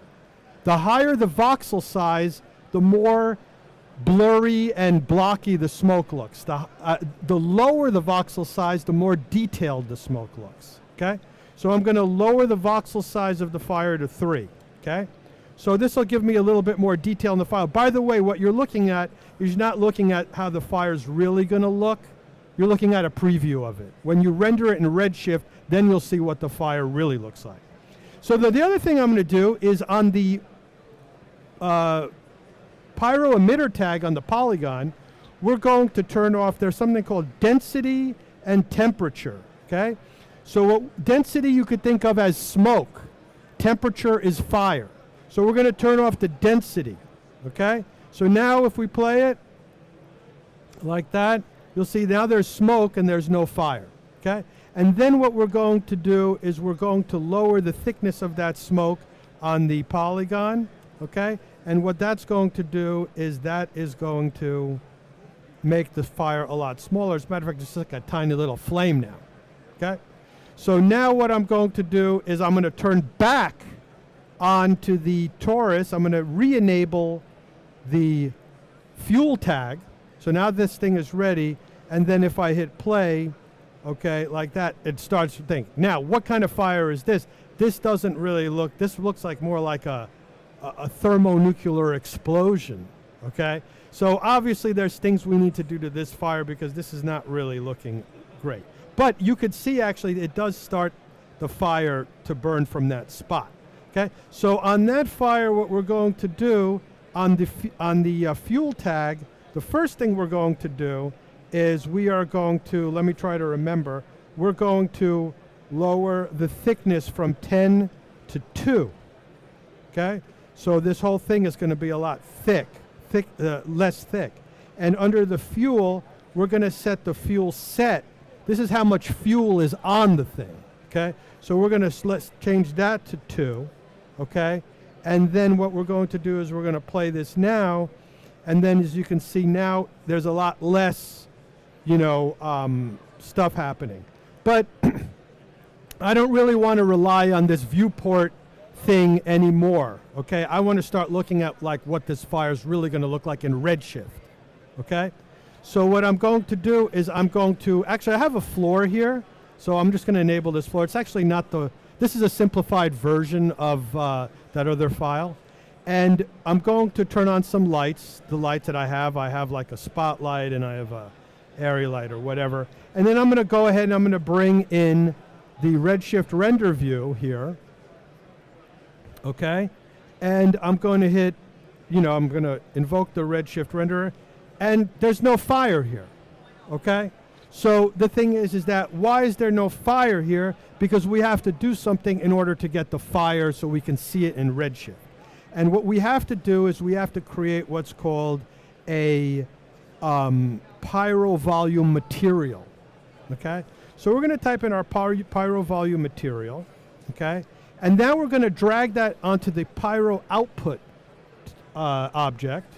Okay? And as soon as we do that, it starts rendering it in Redshift. Okay? Now, there's too much smoke here.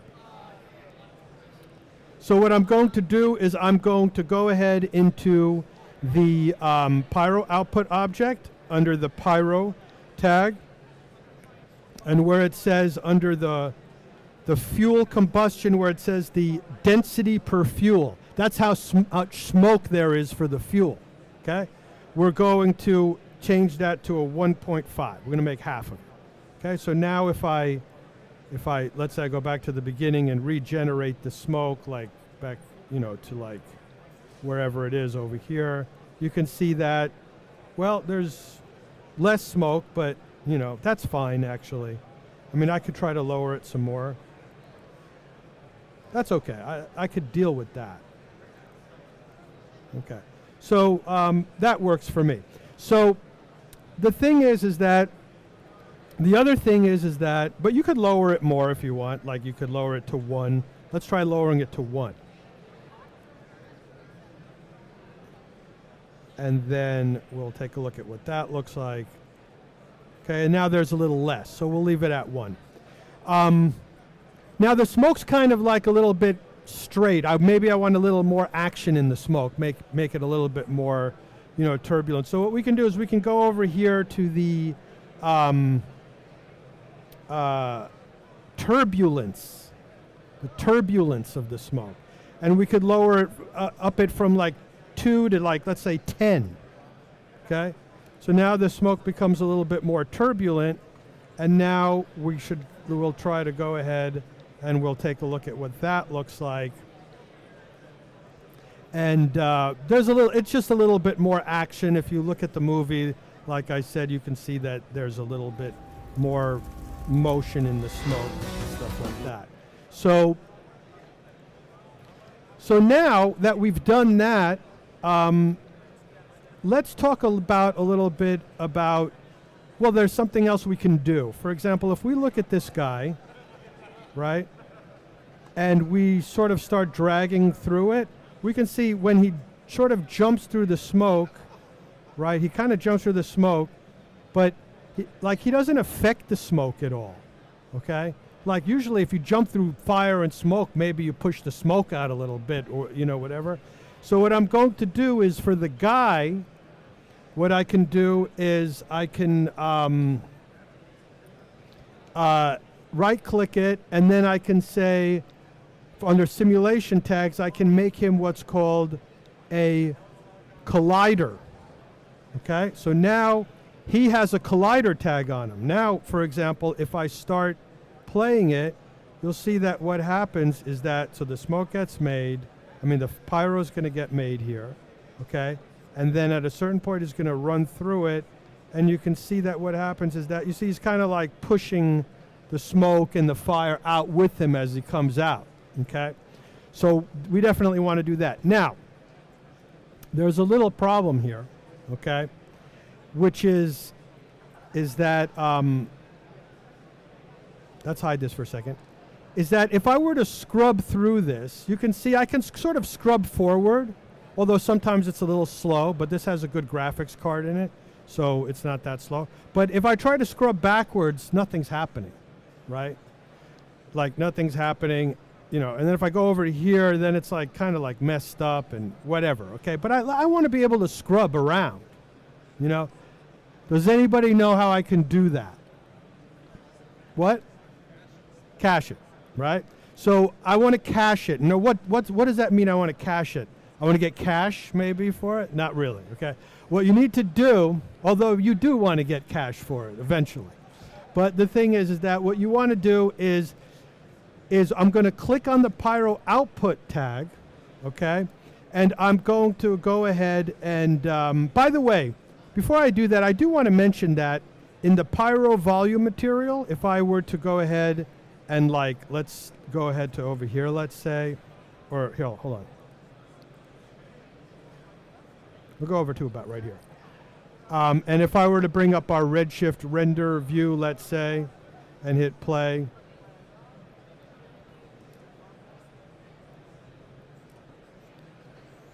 Well, I don't know, it's taking a minute for the fire to get there, but I think it's going to get there in a second when it's done with this. Sometimes this happens, it's kind of a weird thing. But, hang on 1 second.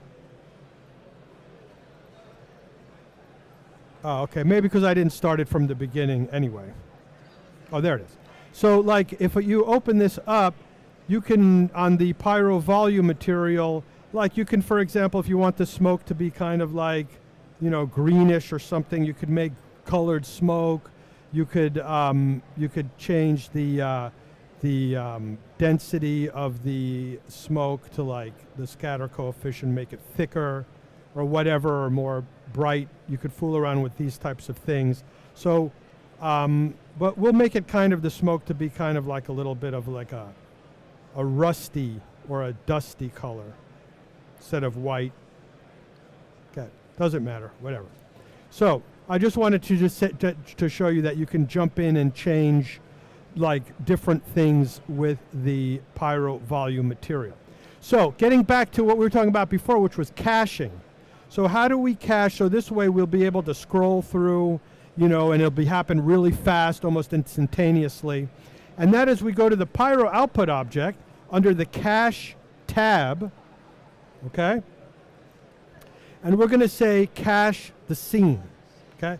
So what that's going to do, we'll click cache scenes. It says store the files at the project location. So we'll say, sure, okay, do that. And what's happening is that it's going through the whole simulation, okay? And what it is that on the disk, it's creating for every frame a VDB file, okay? A VDB is like a volumetric data file for every frame of this file.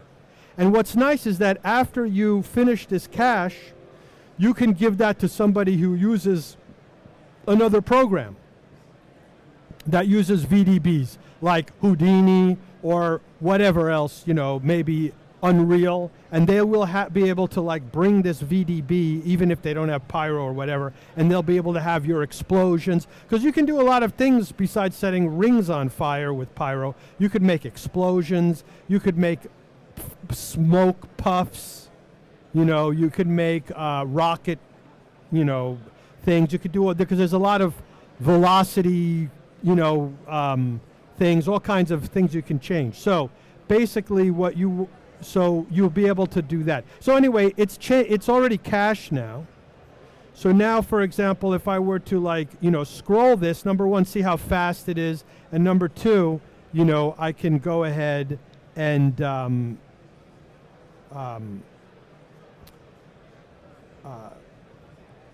you know, go backwards and forwards and things like that. And now, as you can see over here, by the way, this little polygon here is still on, so it sets this thing on fire, you know, but we don't need it to go on. So what we could do is we could actually tell it to, like, as soon as it sets it on fire, we can go to this little output tag, keyframe the enabled, go one frame later, and keyframe it so it's not enabled. Now, but it's already cached, okay? So what you really need to do then, did I keyframe it not enabled? No. Okay, so, okay, I made two keyframes there. So what I really need to do is I need to cache the scene again, okay? So I think I just hit cache it again. Yes, okay? And now it's recaching it, and you see that it went off, that little polygon now turned off. And so then that's doing that. Now, so the fact that I didn't show the Mixamo stuff has led me to be a little bit faster than I thought I was. Does anybody have any questions so far about Pyro? Okay, so I'm a little forward. So let me tell you something that what's really cool with the, so there we go. Here's our thing now. And basically what we can do is, I wanted to show you a little bit more about the motion clip system because, like I said, it's very cool. For example, what you can do is have him that he's running, and then up in the air, like maybe over here, right? You want him to sort of switch to like a slow motion type of a thing. Okay, maybe like in the middle of the of his jump. He starts jumping, and then like maybe over here you want him to go into a slow motion. Okay? So what you could do over here is you can actually go into this jump, right-click it, and say Cut Connect, and click right here. And now what I've done is I've cut his motion clip into 2 parts. Okay? And so what I can do is on the second part, okay, I can go ahead and actually I have to get out of this Cut Connect mode. And I can maybe drag these 2 over a little bit. Oh, I have to drag it from here. Okay. Maybe drag it to over here. And then what happens is that I can now take this motion clip and I can stretch it. So now that's slowed down. As a matter of fact, I'm going to overlap them too. Okay? Or no, actually, I don't want to overlap them. I'm sorry. So now, as you can see, he's going normal speed until he hits that point, and now he's all of a sudden he's gone into a slow motion mode. Okay? So that could be really cool because, like, you know, to have him all of a sudden switch into a slow motion mode. You know, he's going normal speed, and then he's in slow motion as he jumps through the thing, and then he goes back to normal motion. And those are some of the type of things you can do with the motion clip system. You can also, for example, now another thing you can do, by the way, is I wasn't really planning on showing you this, but since I didn't show the other stuff, I'm a little ahead, is that we can add what's called a Maxon control rig to this character. And the Maxon control rig is like really useful. Because what you can do is, here's how you do it. We can go to the character menu, we can go to and make what's called a character object, okay? And in our character object, we're gonna choose this over here and make it a Maxon control rig, okay? And we're gonna build out this rig. Now, for those of you who know about rigging, you know that to create a whole control rig, so I'm going to make the hands and the arms, okay? I'm going to go back to the pelvis. I'm going to make the legs, okay? And what we've just done, let me hide the actual other character, because what we've just done is we've created a whole character rig that has all kinds of really useful things like IK controls and whatever. And what we want to do is we want to fit this rig onto our other rig so we can add another layer of animation to the Maxon motion capture data, okay? And this is how you would do it. So what we would do on this control rig, okay, is that we go ahead and we say, we go to the adjust mode. Let me show the other guy. And I just realized that for this to work, all of his joints, you notice that all of his joints have what are called a namespace besides the names of his joints. So this has Maxon rig 6 : hips. Actually, for this to work, it's just supposed to say Maxon rig. So what we're going to do is we're going to right-click on the first thing in the rig. We're going to select all of the children. So we're selecting his whole rig of the other rig, not the top rig, okay? And we're going to use the renaming tool.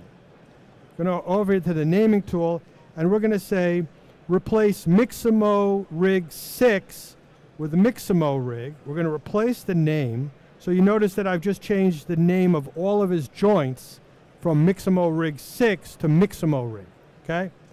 Now I'm going to go back to the control rig, okay? And then if I just go to the adjust menu, you'll see that the Mixamo control rig has snapped to the position of the Mixamo rig, okay?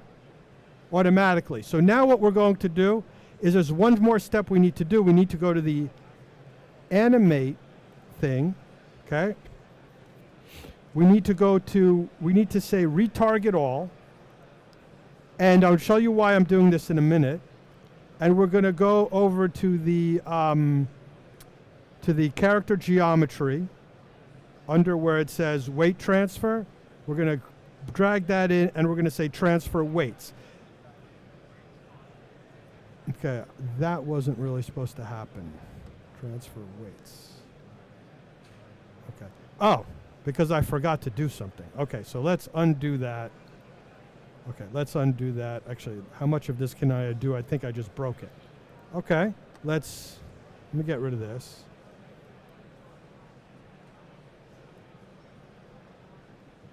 Okay. Actually, one second. Yeah, I know exactly what I did. I'll show you this in a new project.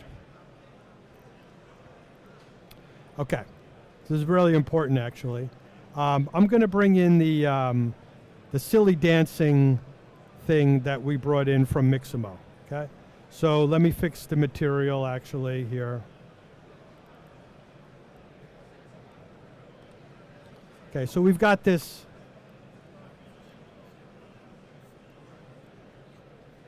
silly dancing thing, and we're going to increase the amount of time to about 120 frames.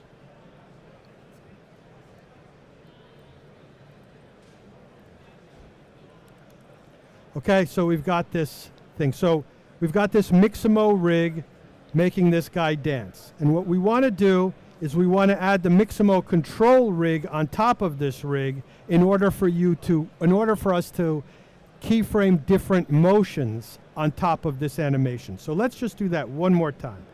Character menu, character object. We're going to switch it to the Mixamo control rig. Okay? We're going to create the root of the rig. Why did he go into a T-pose? That wasn't supposed to happen. Okay. So let me hide him. Okay, let's go ahead. Character object, character. Okay, Mixamo control rig. Okay, root, pelvis. Okay, arms, hands.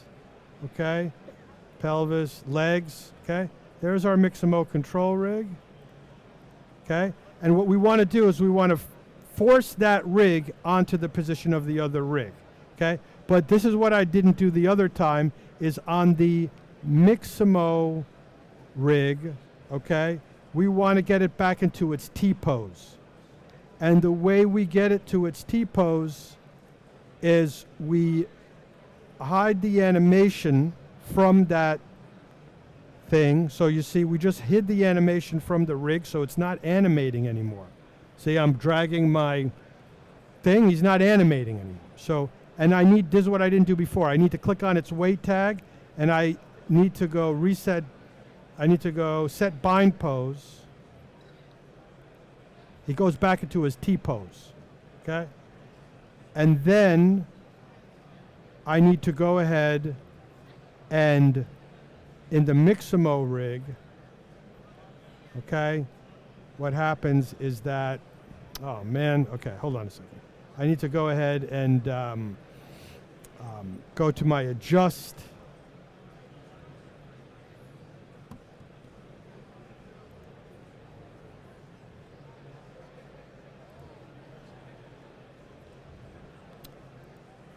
I wasn't planning on showing this. This is why, okay. I need to go ahead and go to my adjust tab. Right, that's what I need to do, adjust that. Yes. Now go to the animate tag, and then I say retarget all.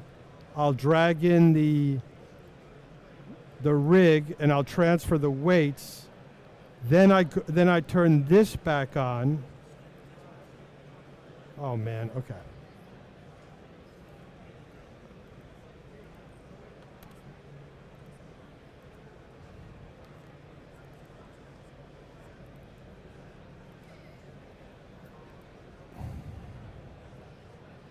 Anyway, you know what? I wasn't planning on showing that anyway. Does anybody have any questions about the pyro or the motion clip system or anything like that? As a matter of fact, if you want to know about the Mixamo control rig, I just created a 6-part series on Cineversity called Motion Capture Workflows. Okay, 6 parts, very concise. It goes all into the Mixamo control rig, how to set it up, and what you can do is you can add a layer of keyframeable animation on top of your Mixamo motion capture, so you can actually, for example, if his feet's in the wrong place, you know, when he's doing the motion capture, you could move the foot back to another place. If his feet slide through the floor, you put them back up to where they need to be, so on and so forth. Very powerful thing to use, the Mixamo control rig. Look it up. It's on Cineversity. Awesome. Let's give another round of applause for Joe Herman. Awesome. And Joe also has a number of different things on Cineversity beyond that series on the control rig. Extremely powerful. So you can check all of that out. Just go to maxon.net, go to Learn, and you'll be able to check out Cineversity and all the other different training tutorials, as well as replays over the years from NAB, NAB East, you name it, it's up there. Yeah. Stay tuned. We're going to be getting close to our very last presenter right after this break, Ern Stern. So stay tuned.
Welcome, ladies and gentlemen, and creatives from around the globe. We are here at our final presentation of NAB NYC 2023 here at the Maxon booth, showcasing Maxon 1 and how our artists are using it to create some of the most epic things that you see on screen. And up next to close us out is the one, the only, longtime educator, amazing artist, all-around amazing person, Aaron Stern. Let's give him a round of applause, folks. Woo! I'm applauding myself. Yes. Welcome, everyone. Thank you so much for joining. Welcome the internet. The entire internet is watching me. Yes. All right. So let's just look at these fancy titles once again. Just because I put a lot of time and effort creating them. Wow, this is so nice, which is totally off topic. I'm not going to cover how I did it. So hello everyone, my name is Eran. I'm a motion designer, content creator, as well as a worried citizen because my family is still in Israel. So I'm going to use your help to escape out of those monstrosities during the next hour or so. Thank you very much for helping me. A deep breath, and I'm going to tell you that what I'm doing most of my days is I watch progress bars. And I want to help you to make the progress bars a little bit shorter, if possible, work a little bit more efficiently, and hopefully I will manage to do this in the next hour. So here is a short teaser of what we are going to create. You know, everyone needs an astronaut on its shore, right? So here we go. This is my version. And I'm actually, the footage itself is on my way to the leisure center gym, of course, and the astronaut is not really there, but we're going to make it appear as if it is. So if you'll join me, I'll show you how to combine video and 3D using After Effects and Cinema 4D. You all know how to read English. I will read it with you just to make sure that I'm on the brief. So first, I'll show you how to export After Effects composition to Cinema 4D. It's a built-in feature inside After Effects, and it's going to help us to just move the entire 3D composition, if we have 3D layers, and start over there, so we can actually approve it with the client. I'm going to use Cineware for mockup purposes, which is a great way to interact or bring stuff from Cinema 4D without rendering them, and then create some sort of a preview, and then once I get a sign-off from the client, I can take out the big guns, which is going to be Redshift and Aces. So I'll speak about both of them inside Cinema 4D as well as inside After Effects. So stay tuned if you don't know what I'm talking about. I'm not going to tell you what it stands for, not now at least. And I'll show you how to add some extra stuff, make sure that we are defining the correct color space. All right, so this is it. Not too many slides. However, After Effects is already waiting underneath. So as I showed you before, this is the scene that I've created, actually captured. What I did create, I can switch off the speaker here, is I already applied the 3D camera tracker. I'll pause the playback so you'll see tons of trackers here. And I'm actually feeling, I feel more comfortable using this instead of doing the same thing inside Cinema, which is a possibility, and probably you are going to get very good results, but not 0.5. I think it's good enough. So anything under 1 should be considered good. And the way to check it is to create some sort of a floor here. So you can right click and you can create a solid. I already did it. I named my solid floor, and surprise, surprise, I already placed the grid. So if I press spacebar, I can just see that everything is aligning correctly, and I can now start to integrate 3D objects using Cinema 4D. So let's say that I'm happy with what I have here. I'll switch off the visibility of this layer, and I want to move it to Cinema 4D. So the easiest way to work here is to go to the File menu, and then under Export, I've got the biggest cursor in the world, so it's a little bit challenging. I need to choose Maxon Cinema 4D Exporter, which is built into After Effects. And this is going to give you a warning. I hope Adobe is going to fix it. It looks like something is broken. It's not. It's just giving us the indication that 2D layers are found, and these are not going to be exported. All right, thank you very much. The only option is OK. So I'll click OK. I'll click OK again. I'll get the spinning beach ball, and finally I can save my scene. So I'll press Control D, actually Command, and save it in my favorite place in the world, the most cleanest place, which is the desktop. And then I'll bring Cinema on top. I'll go to Open Project, because what I've just created effectively is a Cinema 4D project. I'll navigate to the desktop, and here we go. I'll click Open. And if I'll scrub the mini timeline here, we can see our floor survived, as well as a null object that was created especially for us. Notice the name of the null is the name of the project, and then hyphen and the name of the composition. So make sure not to touch this null. This is the biggest takeaway here, because this is basically compensating between the 3D coordinate system of Cinema and After Effects. I'm sure that you know, but just to rub it in, I'll switch to After Effects. I'll press Control or Command R and show you that in terms of 0 point, it's over there at the topmost up corner. Now, the 0 point for the Z is in the middle, but every other application in the world measuring it in, in a regular way. So the 0 point basically is in the middle. So this null is doing all the coordinates compensation. As you can see, we are getting this negative 960 divided to 550 for the Y. I'm saying divided because it's basically dividing the 1080p by 2. Anyhow, don't get rid of this. Don't be too organized. It's going to come and hunt you in the end. So I'll make sure that it stays. Now I can also see the noodle path of my camera tracker as well as the floor. Now if I want to check that everything is working, and by default I must tell you, I'll just quickly click on the render settings, that After Effects, when it created this composition, always used the standard renderer. Now standard renderer, not Redshift, is a great way to work with Cineware in case you're just building the scene and you just want to make sure that everything works again before getting into the more expensive render time. So this is just between us, so you'll know what I'm talking about.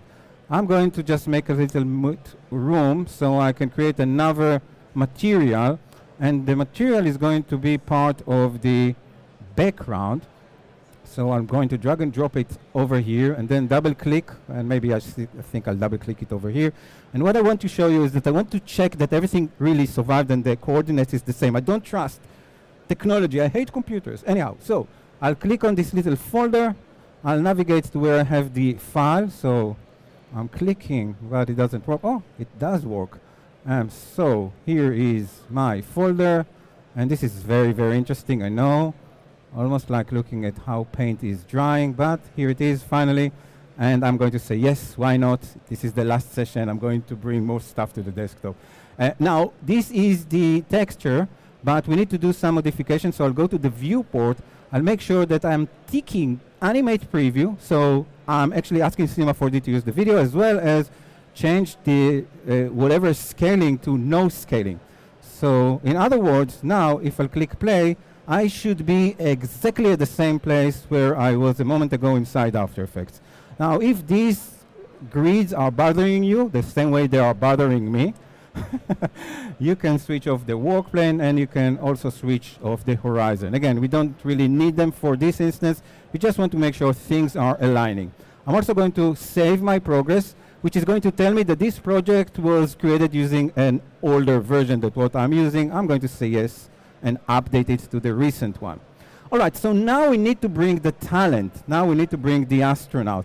I'll switch off momentarily the floor, and I'm going to quickly visit this link because you can, if you want, use the same model that I'm using from Domenico D'Alaisa. I'm probably butchering the name. Anyhow, this is a great model which is totally free. The only problem, I'm not sure of problem, maybe limitation, it doesn't have a T pose, it's got an A pose. However, if we're going to follow what Joe just showed us in the previous session, we can, and I already did it ahead of time, bring it into Maxon, which will be very happy to accept both T pose and A poses, and then attach some sort of an automated rig, animated rig to this guy. And as you guessed it, I did it ahead of time. So I'll go and open up the astronaut project here, and I'll walk you through what I have. So this is the same thing. I obviously changed the colors of the suit, and I got him a new boots, really shiny boots, because I love astronauts so much.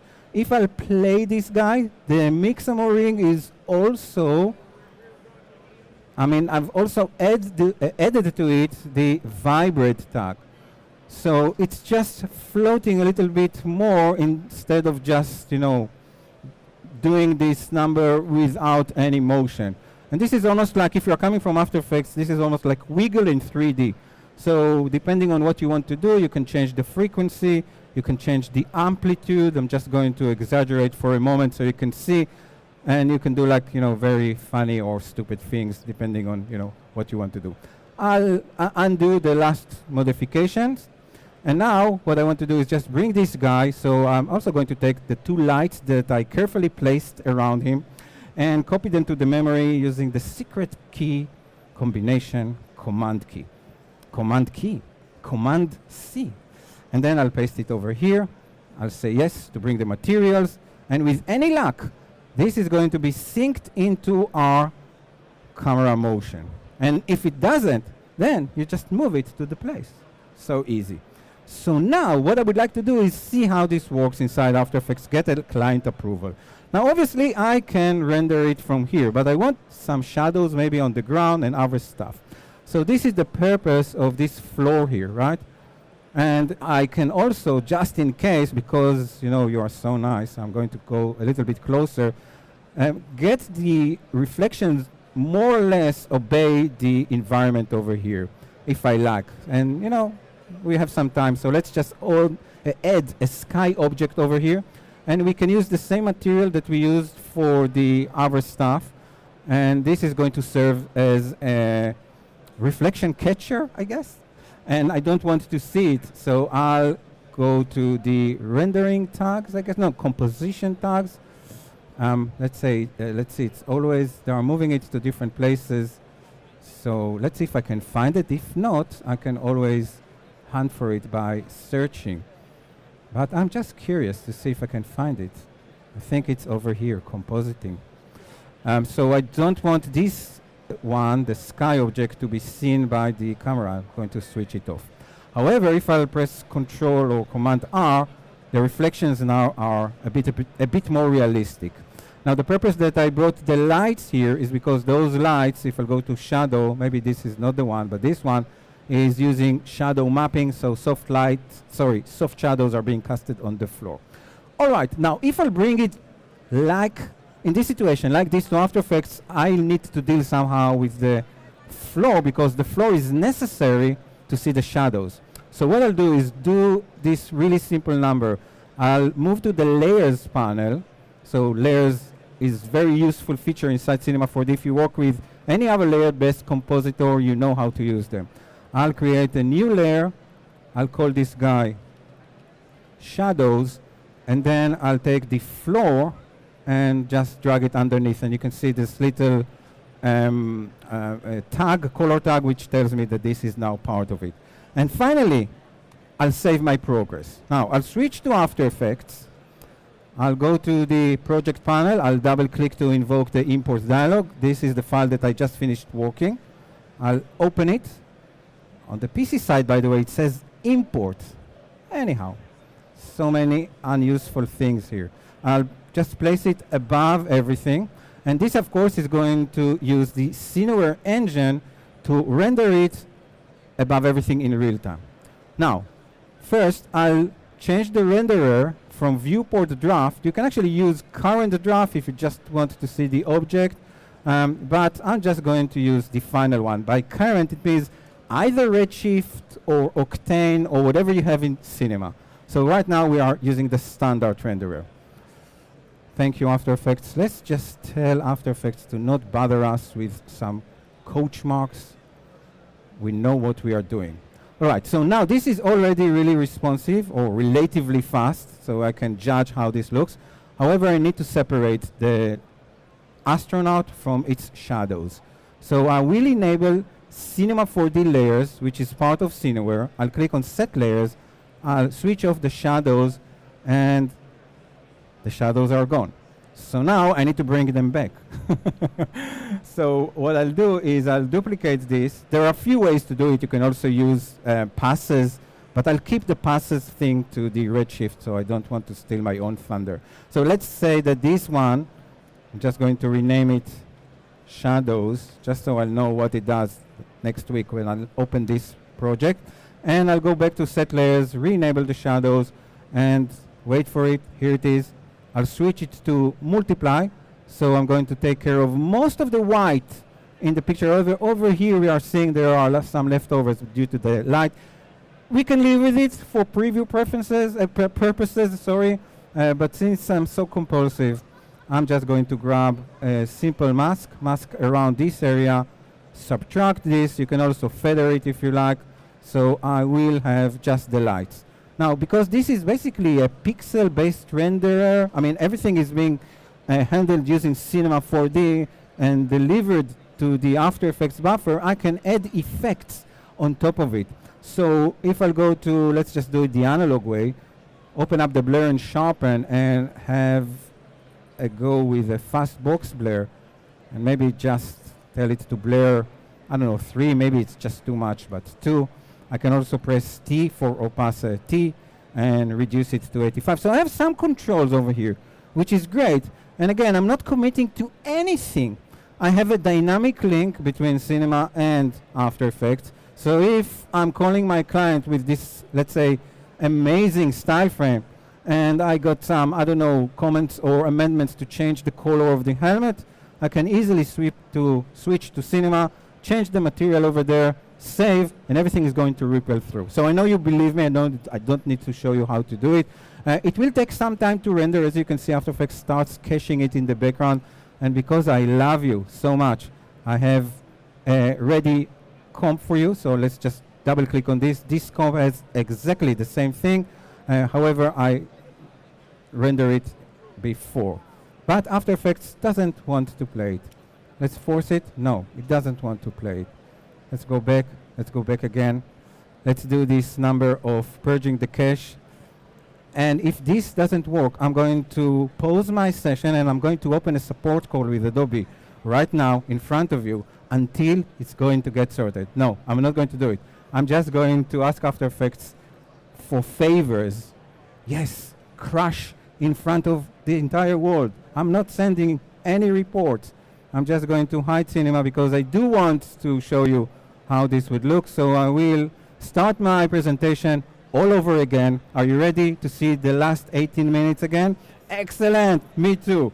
However, with any luck, we are going to make After Effects work. We are going to show it who is the boss.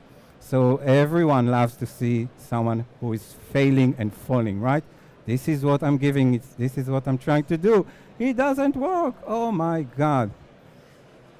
All right, I'll do the next best thing. I'll do reveal in Finder, and I'll play it for you from the Finder. I didn't need it to crash After Effects. So what I wanted to show you is that you can also add effects such as levels and other stuff. And this is what I'm actually going to send to my client for review. So let's assume he says yes, everything is good, and I can actually start the comp. Now, I can't really start the comp because for some reason, After Effects doesn't want to work. Again, let me just do some housekeeping. See if I can force After Effects to work. This is so fun. Maybe caps lock is turned on. Oh my God. Okay, this comp seems to lower. No. Any suggestions? What should I do? I do need After Effects to work. Let's just try to kill Cinema 4D for now and see if this is actually going to help us. No, we're not going to save anything because, you know, we actually need this to work. So we'll close the project, we'll not save it. And we'll try to do it again. Don't worry, my blood pressure is still the same. This doesn't get to me at all. I'm not afraid of crashes. Let's just stare at the new splash screen for a few moments. All right. Nice beach ball. Let's wait for it. Let's wait for it. I hope that now it will work. Otherwise, I'll need to move to the PC, which is, I don't know, a disaster. It does. Yes! We showed After Effects who is the boss. All right. So now we are ready for the next step. And the next step is actually to prepare everything that I showed you and create a Redshift version. And because I spend so much time wasting time, I'm actually going to use one of my files that I've already created. So I'm just going to, first, you know what? Let's visit this guy. So this is the next, almost the last step. Also, very nice splash screen. And the biggest beaches world in the world. And I guess I need to double click again. So both, I'm getting a lot of love from both After Effects and Cinema. And let's just, for the time being, let's just hide the floor. And the reason that I'm just opening this again is to show you that, as I told you, when we are exporting stuff from After Effects to Cinema, we will get the standard renderer, right? So now, when we are ready to move to something more advanced, we need to go to the render settings and change it. Actually, here it's on physical to redshift.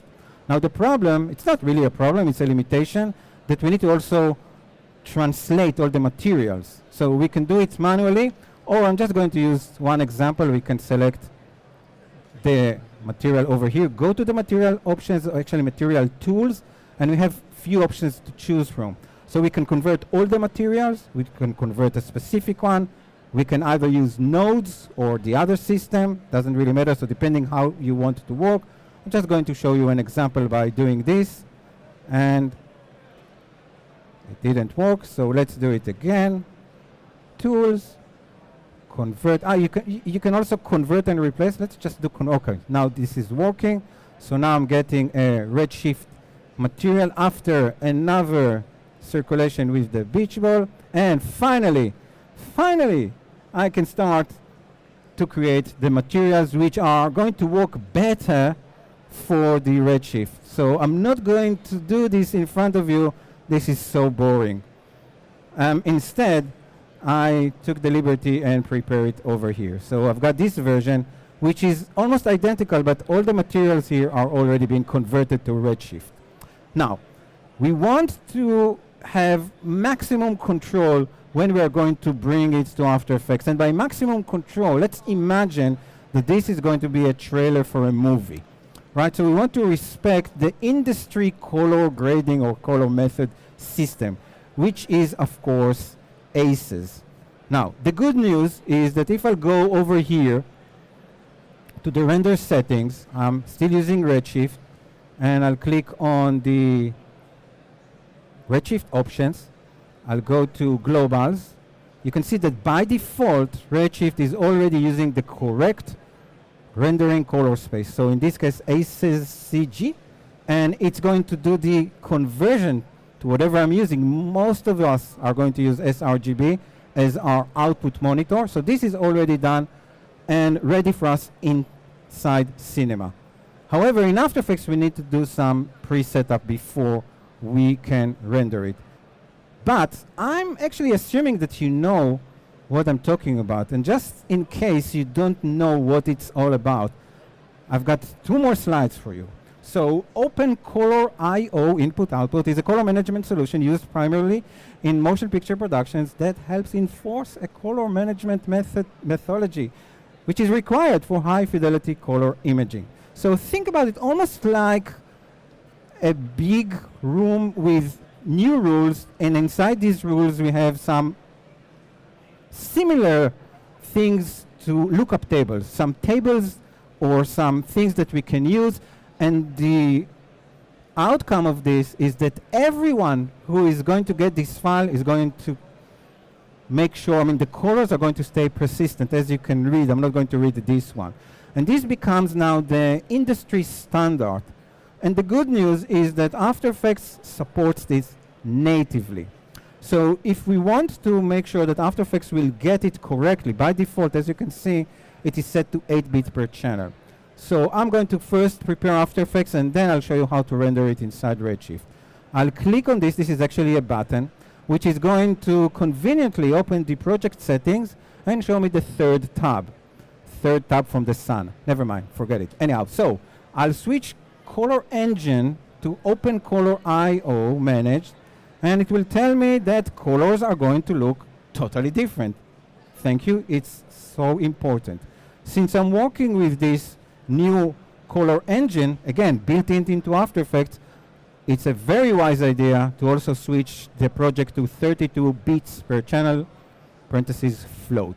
Now over here we can see this is the working color space, and this should match whatever you are seeing in Redshift or in Cinema if you're using a different render engine. So you've got a lot of stuff to pick from. And notice that you also can show all, which is going to show you everything in the world, all the profiles from all the cameras available, and of course you can import them. And again, like in cinema, I'm actually going to use the color display, so I'm going to translate from ACES to sRGB, so everything should look correctly. All right, so a lot of technical stuff, but it's so important, so we are going to get the same experience and everything is going to work. Now, let's switch back to cinema. And over here in cinema, we want as much control as possible. So again, I already did some of the heavy lifting here. The thing here is known, the passes is known as AOV passes, arbitrary output variables, which is just different types of per pixel information that Redshift can produce. And over here, when I move to this, there is another button, so a lot of sub-menus, so much fun. I'm going to fill my screen with more menus, and this is the full list of everything that you can choose from. And it's a very long list, and I must be honest, I don't know each and every one of them. So these is the things, these are the passes that I selected for this work. So a beauty pass, a reflections, shadows, and few other stuff. Now, this is actually something that I'm going to spend a little bit more on this. This is the object ID, what used to be an object ID. So you've got a couple of ways to work if you want to render alpha channels or matte. My favorite one is the puzzle matte, which, as you can see, set itself to object ID number 1. And you can actually change it from different IDs, so you'll have a different matte for the red, the green, and the blue. Now, the way to set it, if you can cast your eyes over here now, is to add a Redshift object. And I believe it's once again under the render tags. Here it is. Right? So I already have this ready for us. And inside this, there is an RS object. And inside this, let's go even one floor down, there is the object ID. So for every object that you want to see in After Effects as a matte, as an alpha channel, you need to set the proper object ID. So the entire astronaut, in our case, will get number 1, and then the puzzle matte will get number 1. And of course, I can add more of these. I can duplicate those passes. Now, I know it's a lot to take in, but there's more. The good news is that we don't need to save an image sequence for each one of these passes. What we can do, and I'll switch to the Save tab, I'm still in the render settings, is we can choose one of the most standard formats across the entire industry, which is OpenEXR. And over here, notice that I'm enabling the multipass image. So I'm not even rendering the regular image. The regular image is dimmed, it's not saved. I'm only saving a multipass image. So, in other words, I'm going to create a single sequence of EXRs, but every one of these every one of those frames is going to host all the passes that I've created inside Cinema for this. So make sure you have a beefy hard drive, because each one of these files is going to be at least, I don't know, 64 megabytes, or sometimes even more, depending. I mean, I was referring to 4K, but if you are working in higher resolution, maybe more. So this is something to take under account. All right, so 32 bits per channel. You can see how I'm managing it. That's it. I don't need to do anything else. I'm actually ready to render. I'm not going to render it in front of you. However, I will go to, where it is, over here, to the Redshift render view, just to check that it is actually working. I'll start the render view. I should have started it before. I'm wasting so much time rendering in front of you, but it's fun. It's going to give us in few moments a result. Yes, go for it. You can do the last square. All right, once it's working, while it's working, I'm going to show you that I can actually have a look at the different passes from here. And this is really critical to check it before you go and have your nice cup of tea, right? So, or coffee or whatever. So just make sure that you are getting everything that you need. Right, I see that everything is working. The shadow pass, shadows I should say, is a bit of a strange beast when it comes to Redshift. So I will show you how I'm handling it. It's not the official way to handle it, but it's it will take a little bit effort. All right, so now I'm ready, and of course I can render it. Now, obviously I'm not going to render it in front of you. I already did it, and I want to show you some magic inside After Effects. Maybe you know about this, maybe you don't. This is the way you should bring OpenEXR with multi-passes into After Effects. You first import the clip by regular double-clicking. Navigate to the folder. You need to remember where you saved this. This is the most challenging part. And then you can select either one. So if you, let's say 8 is your lucky number, you can start from 8. It doesn't matter. What's important is this little tick, OpenEXR sequence. And what's more important is that instead of footage, we're going to bring it as a composition. All right? Now I'll click open, and this is going to force another dialog box. And over here, we want to import it as a, I guess footage is good enough, but if you want, you can convert or pre-compose each one of the layers. So let's just do this.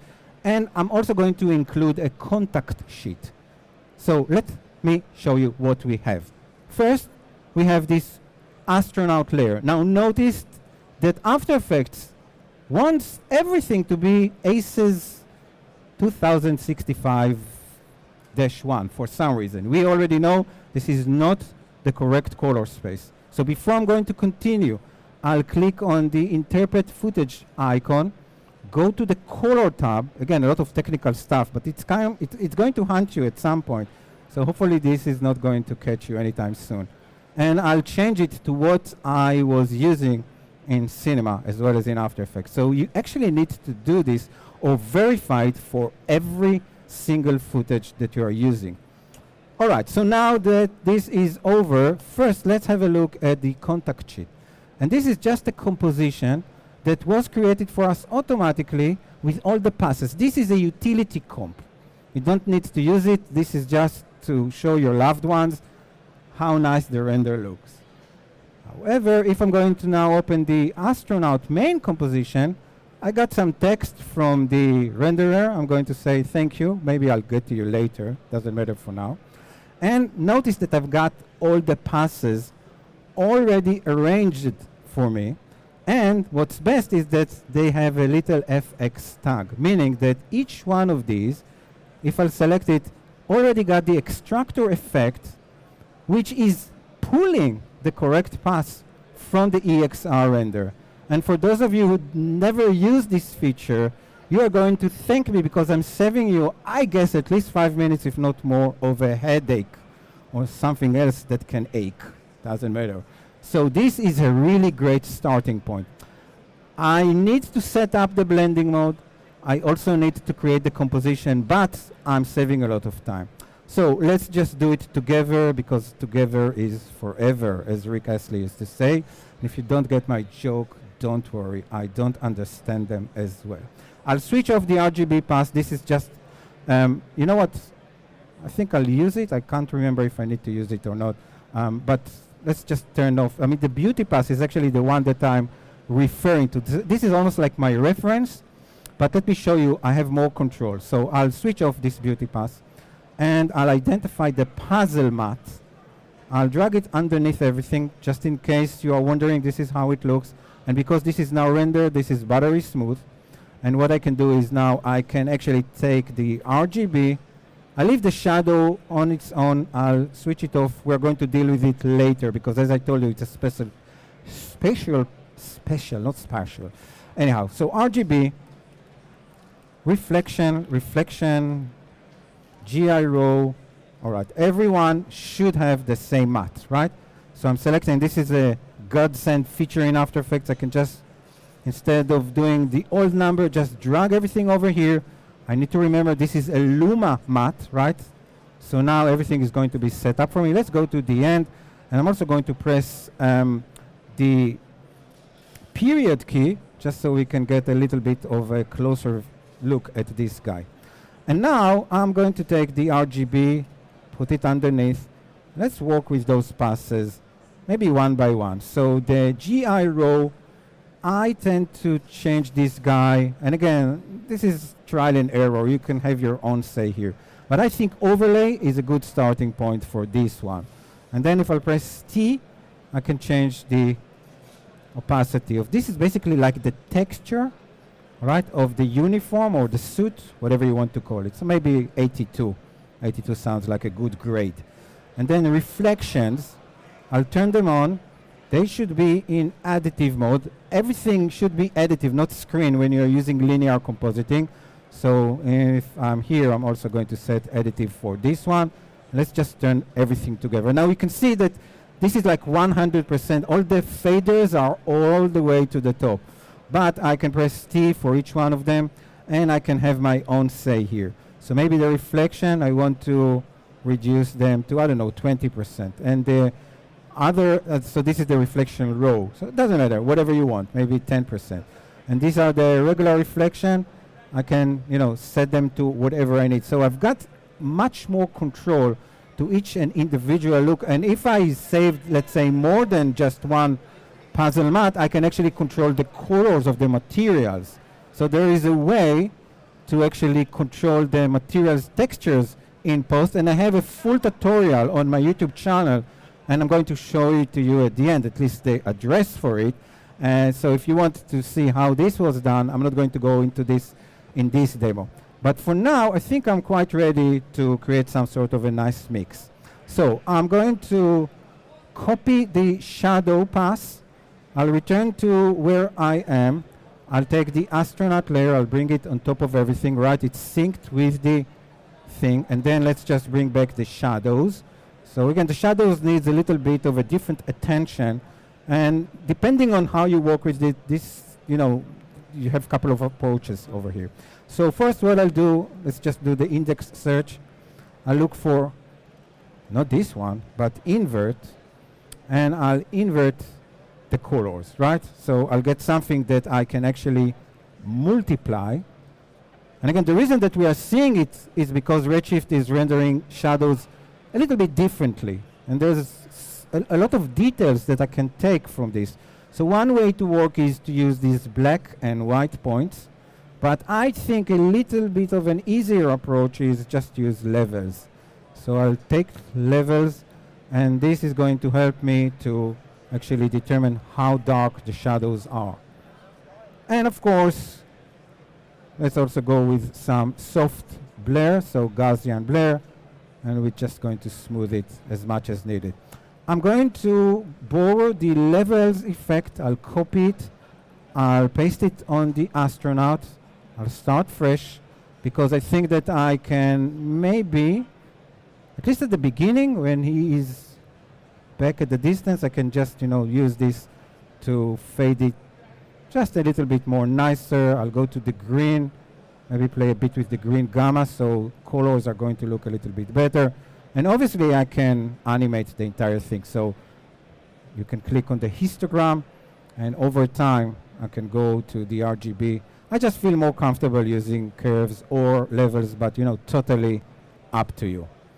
All right, so hopefully you are happy from what you are seeing. We can obviously have a look at it. And now when we have something that we are ready to render, we are not going to render anything. We are going to return to the project panel. While this is a really good, cool thing in After Effects, there's this uninterrupted render.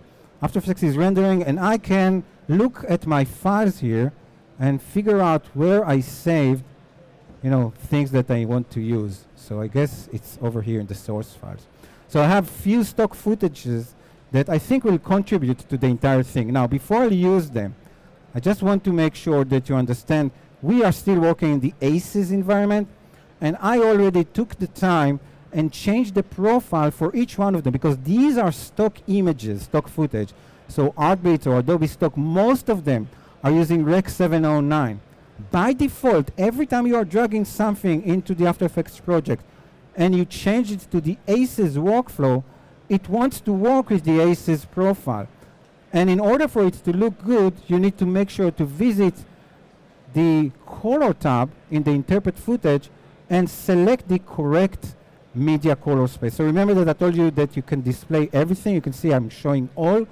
If you are working, let's say, with an ARRI footage or red footage, you need to make sure you are attaching the correct I'm going to say it profile, almost like lookup table, depending on how you want to call it. No one cares. Just make sure that it will look correct. If you can't find it, there are a few general things that you can start from, like this, like row utility or like general 2020. But make sure to do it. Otherwise, everything is going to look either too crushed or too dark. So really important stuff. So now I can just bring, I thought that I switched it off. But I crushed After Effects. Right, yeah. I have a dialogue here with Chris, which is one of my TAs. In case you can't see it, but I can see him. So let's just bring a few of those elements. Let's start with the dust. And of course, now I can really use, same methodology. So let's just bring it to the add blending mode and press T, reduce the opacity to 80. It's creating some sort of a blue tint here, which you may or may not like. So I'm not going to like it. I'll apply the CC toner effect, keeping the default sepia look, which I think works just brilliant with this. And this is going to add some, dust particles. I can do it using particular, but I need to actually catch a flight, so I'm not going to do this. Instead, I'm just going to add few more extra layers, like this stock footage of an amazing flare. I'll change it because we must have not only astronaut, but also lens flares. Let's go with 50%. Fog, why not? Let's bring some fog above everything. Everything, I guess, wants to be in the additive blending mode and probably not too hard, so maybe 50%. This is not going to be useful for us, but smoke. So I've got a nice smoke footage. Maybe I want to start it from here. And you know what? Because we are working actually with a 3D tracker camera, we can actually take advantage of the vanishing point here. So we can turn this smoke to a 3D card in space, press S, or you can go to the properties panel. How about this? I can see the scale over here. I don't need to press S. I can scale it without opening anything in the timeline. Yes, I saved you another 3 milliseconds. Let's just move it to add, and then maybe drag it a little bit over here, change the opacity. And the benefit of adding this as a 3D card is that it is actually moving. It creates some sort of a fake depth. It's moving with everything. And of course, I can put it behind the astronaut. So now I'm doing like a 2D, 3D compositing. You get the drift. You know how this is working. So I'm quite happy with what I have here. I can now add my final looks, adjustment layer above everything. I'm so compulsive. I'll name it looks. You don't need to. And I'll hunt for the looks plugin. I'll click edit. I'm going to hover over here on top of the looks. And this is super cool because I can just take a peek of how everything, if it combines nicely together, how I can just create some different atmosphere using one of the presets. So I happen to know that if I scroll enough, I should get to, it comes, here it comes, here it comes, I should get to, not yet, not yet. There is a specific one that I'm after. But obviously, I mean, I won't find it right now, right? So let's see. It's kind of a bluish one. Yeah, this is, I know, this is so interesting. Looking at me, hunting for, but I'm really after something that I think will work nicely. If I can't find it in the next 1, 2, 3, 5 seconds, I'm going to just use this guy. And whatever. I'm going to, like, if I need to change the strength here or do whatever I want. So now I've got, like, all of these ingredients that can completely change the entire atmosphere of the shot. So let's just call this one OK. And I'm also going to add another levels effect just to introduce a bit more contrast, because I believe it will look even better. And I was looking for something a little bit more, let's go with the red, bluish, so something along those lines. And you will see why I'm creating this look in a moment. But I think this is already looks quite impressive, and I'm ready to render. However, we are creating something for our showreel, right? So we need to place those this iPhone thing that I showed you at the beginning. So let's just do this. I'll save some time, and I'll just show you my magic phone comp. So I'm going to first solo this layer, sorry, not the speaker, but this layer. So this is the stock footage that I got from Adobe Stock, and I'm actually using Keylight. So this is the original without. So first I'm keying out the blue color. Everyone needs to be super concentrated because it is so simple. Then I'm going to enable the first layer, which is going to be basically matted inside. So this is the comp that I just finished showing to you, which is basically the same comp as the original. So I can now bring back the original underneath and put some camera lens blur, animate it to create some sort of a rack focus effect when whoever, it's not me, obviously, I don't have these nails, so when she moves her hand. And if I'm going to take a look at the entire thing and preview it, you can see how this works in concert. You will see these tiny bits of grain, particles grain, and the smoke and everything. And I think it's going to be super viral, and I will have million subscribers by the time I will get home. Hopefully I will be able to monetize on it. But then again, this is not the outcome of this. Hopefully you got something out of this session, and if not, really cool stuff. At least technically you know how to work with Redshift materials as well as create an ACES comp both inside After Effects and inside Cinema 4D. So all I have to say is thank you. You were my best students so far. If you want more of me, make sure to like, subscribe, or do whatever you fancy.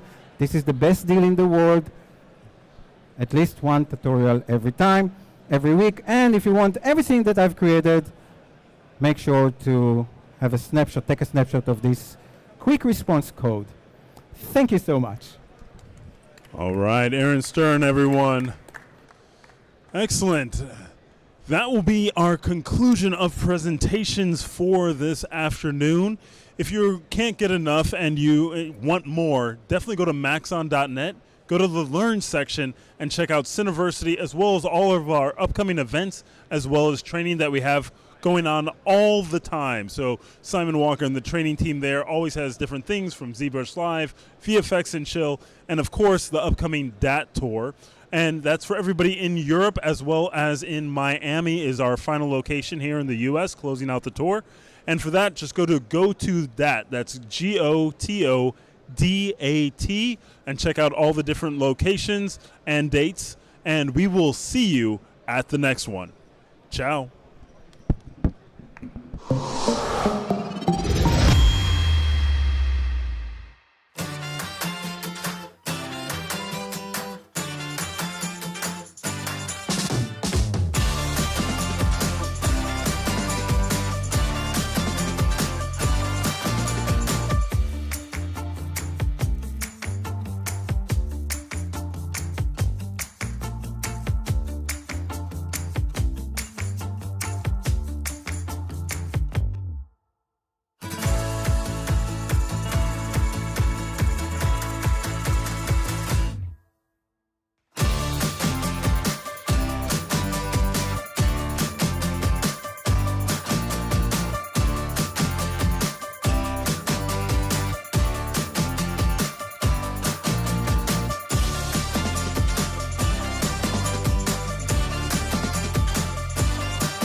Introducing MoGraph TV from MoGraph.com, a free motion graphics and animation channel streaming your favorite content and favorite artists 24/7. MoGraph TV features motion graphics tutorials, talks, tips, inspiration, and replays of popular live shows. We offer something for all levels of designer, from introductory tutorials to high-level breakdowns and everything in between. That track looks great to me. MoGraph TV features software like Cinema 4D, After Effects, Unreal Engine, What up? third-party plugins, and other 2D and 3D software. We also feature live motion events, short-form clips, crypto art, and even a little photo and video editing. Learn from the people that inspire you most, and stay up to date on all the latest industry news, announcements, and community events. You'll also see exclusive offers only available by watching. With 3 8-hour blocks each day, you'll be sure to catch everything, no matter what your time zone. Keep it on as a companion to your workday and learn something new. Meet a friend, watch a demo, catch a classic tutorial, or even find new inspiration. That's a British word? A lot of things are British words. Yes, good luck with all your projects. MoGraph TV, television for the design community 24/7.